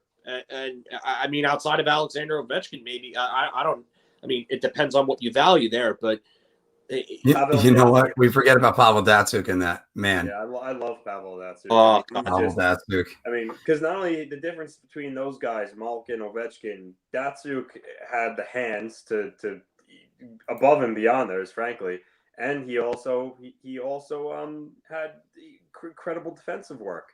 I mean, that guy would pick your pocket and you wouldn't even know what hit you. Like he was. I know they always say he could deke in a phone booth, and he really could. He absolutely really could. I mean, it's funny because a lot of people slam Russians for not being great defensive players, not being physical. But the two greatest two-way players I've ever seen in my life were Sergei Fedorov and Pavel Datsyuk. Mm-hmm. And there have been 5 players in the history of the NHL. I know I posed this question to Anthony before, so I don't know if you'll be able to name them, Mark. But there are 5 players in the history of the NHL to score 90 or more points and win the Selke Trophy in the same season. Can you name them? Oh, I know Fedorov was 94. We talked about that. We actually we did this last week. It's driving me crazy. Steve Yzerman. Nope. Oh, and then sorry, that's right. It wasn't. No, it's not the same season. I was thinking just in general. Shoot. Never did it, but he did. He was a point per game when he won his Selke in 2000, but he wasn't a 90. When he wasn't 90, no. Doug Gilmore. That is one of them. Damn it. Earlier or later? Later. I gotta go. Pavel. No. Henrik Zetterberg. No. Pavel Datsyuk. Correct. Okay. Kopitar. Correct. That's the one more. And player that you're probably not going to get. We went through this last week. Darn, I forgot it. 80s or 80s? No, is it in the 80s? 80s. Oh, it's Mike something. I know. Hall of Fame line mate, center. He wasn't a center, but his Hall of Fame line mate was a center. I could give you the team, but it might be a giveaway. I'm not. Nah, just tell me. It's all right. Troy Murray. Oh yeah. Troy Murray scored 99 points in 1986 and won the Selke playing with Dennis Savard. But you have a player like Fedorov, who's the only player in history to score 100 points and win a Selke in the same season twice. Gilmore obviously did it once. It was 93. He's the only player to score 50 goals in a season and win a Selke. And he won the Hart that year in 94. His 94 season is one of the best seasons we ever seen. Pavel Datsyuk 2 years in a row won the Selke and scored 97 points in the same year, both years in 2008 and 2009, and then won a third Selke in a row the year after. So he was the magic man. I mean, thankfully, YouTube hasn't flagged his videos for being porn, because you could technically do that, because watching him is pretty much like watching porn. We showed some porn last week, and Anthony knows the video I was referring to with Nils Lundqvist highlights. Yeah, I don't want to give that kid up. To answer Blue Shirt's questions here that just came across the screen, yeah, I think it was a good idea to pull Varlamov. He wasn't bad, but the Islanders were shit in front of him, and sometimes coaches just make a goalie change in that situation to try to wake up his teammates. And that's exactly what Trotz did. It wasn't any onus on Varlamov. It's just the game was getting out of hand, and like I said, he wanted to send a message. And the other question, yeah, we both all three of us agreed. We think the Islanders are going to win a Game 6 tomorrow. The Islanders are not going to come out that way against Tampa Bay. They're at home. The crowd's going to be fired up. They're embarrassed. They have something to prove. And I expect them to play their best game of the series. So Got to get the first goal. Yeah, and you got to score the first goal. So I actually do think they could push a Game 7. I mean, from there, it's up in the air. Game 7 is a Game 7, but we'll worry about that when you get there. But I do think they can get to a Game 7. I Chris, too. You got Varlamov. Yeah. It's definitely going to be Varlamov. Again, it wasn't his fault. He's been the guy the whole series. So yeah, Varlamov will be back. We'll be back in there. If Sorokin would have held them at bay and maybe let up like one goal, yeah, I think maybe it would have been a conversation. Yeah. Unfortunately, we're going to take one more question because it is actually important to current events, and then we're going to have to end the broadcast just because I have to get going for the Mets game that I'm going to tonight. And wow, hold on. That would be interesting. I don't see that at all. I still don't see it. I think it's going to be a 3-1 Islanders win with an empty net goal. Yeah, that's what I think. Being a lot. But Chris is also asking, and thank you very much, Mr. Pierce, that who wins tonight? I say Vegas. Yeah. Is it a convincing one? Back at the Fortress. Now, do you also look at the two games of Montreal is Vegas gave it away and then Montreal gave it away? Like the Braden McNabb goal. Oh. Yeah. Yeah. I mean, squeaked through him, but and I mean, he's moving side to side. I don't want to fault him, but again, it's just. Is it the worst goal Carey Price has let up? No. Was it a goal? No. But I mean that type of shot from there on that type of play can beat goaltenders. There's still going to be a game tonight because the Mets are still going to find a way to play, and it's still fluttering through. So. It said it was supposed to stop by 4:00. I hope that's going to be the case. If not, I'm coming home early. But everybody, again, thank you very much for tuning in, staying with us for over 3 hours. It used to be just me and John would talk for 3 hours by ourselves, and it looks like Vegas earned it in the third period. But yeah, they play down. They always play down to their competition. They do. But again, we're growing and we're happy to be doing this, and we can't wait to reach more of you and have more disliked videos. Like we've had a couple of them, some of them that have my face on there, and they're just like, this guy sucks. Well, thank you. Could you offer more criticism at least? Or, like sometimes I hear so many insults, I think I'm at a family gathering. But it's great. That's why we're doing this. We're answering questions because we like doing this. And keep commenting, keep liking, keep recommending us to people. Chris, recommend Will to recommend to start watching the channel. And we're getting people everywhere. We didn't get Athens to sign in today, so that would have been nice to see him. And again, we love the input you've been giving us and your reactions. So keep on coming. So, boys, you want to say goodnight? Yeah. Thanks for watching. And, let's go Islanders tomorrow. Let's go. Thank you all for watching, commenting in. Yeah. Oh, God, that'll be an interesting one if he ends up a Ranger. We went heavy into Jack Eichel this week. I will let you all have it if that ends up happening, which I think it will. So be on the lookout for that one. But yeah, thank you all for watching. You're listening to my crazy ass ramble for a bit. Or his Filkin opinion.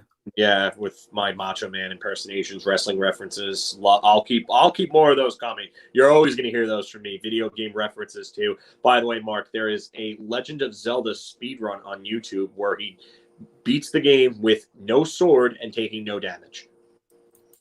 Wait, what? Yeah. I was watching it before. Eichel will do the face turn if he becomes a Ranger. He'll have that. The crowd goes nuts.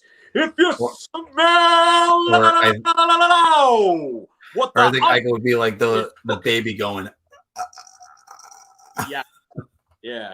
The Ike will be here. But wow, I really left this on the entire time. How about that? All right. Well, again, everybody, thank you very much. We're gonna see you next week. Earliest we'll see is possibly, I want to say Sunday, maybe Saturday. I don't think Saturday is a tough one for me, but obviously if the Islanders end up moving on to the next round, we're going to have to do a Islanders, hopefully Vegas preview. No need to hide my fandom, but anyway, but we're going to talk to you either soon or right before the Stanley Cup Finals. So thank you very much for joining us. Oh, we got one more comment. Got to get that out.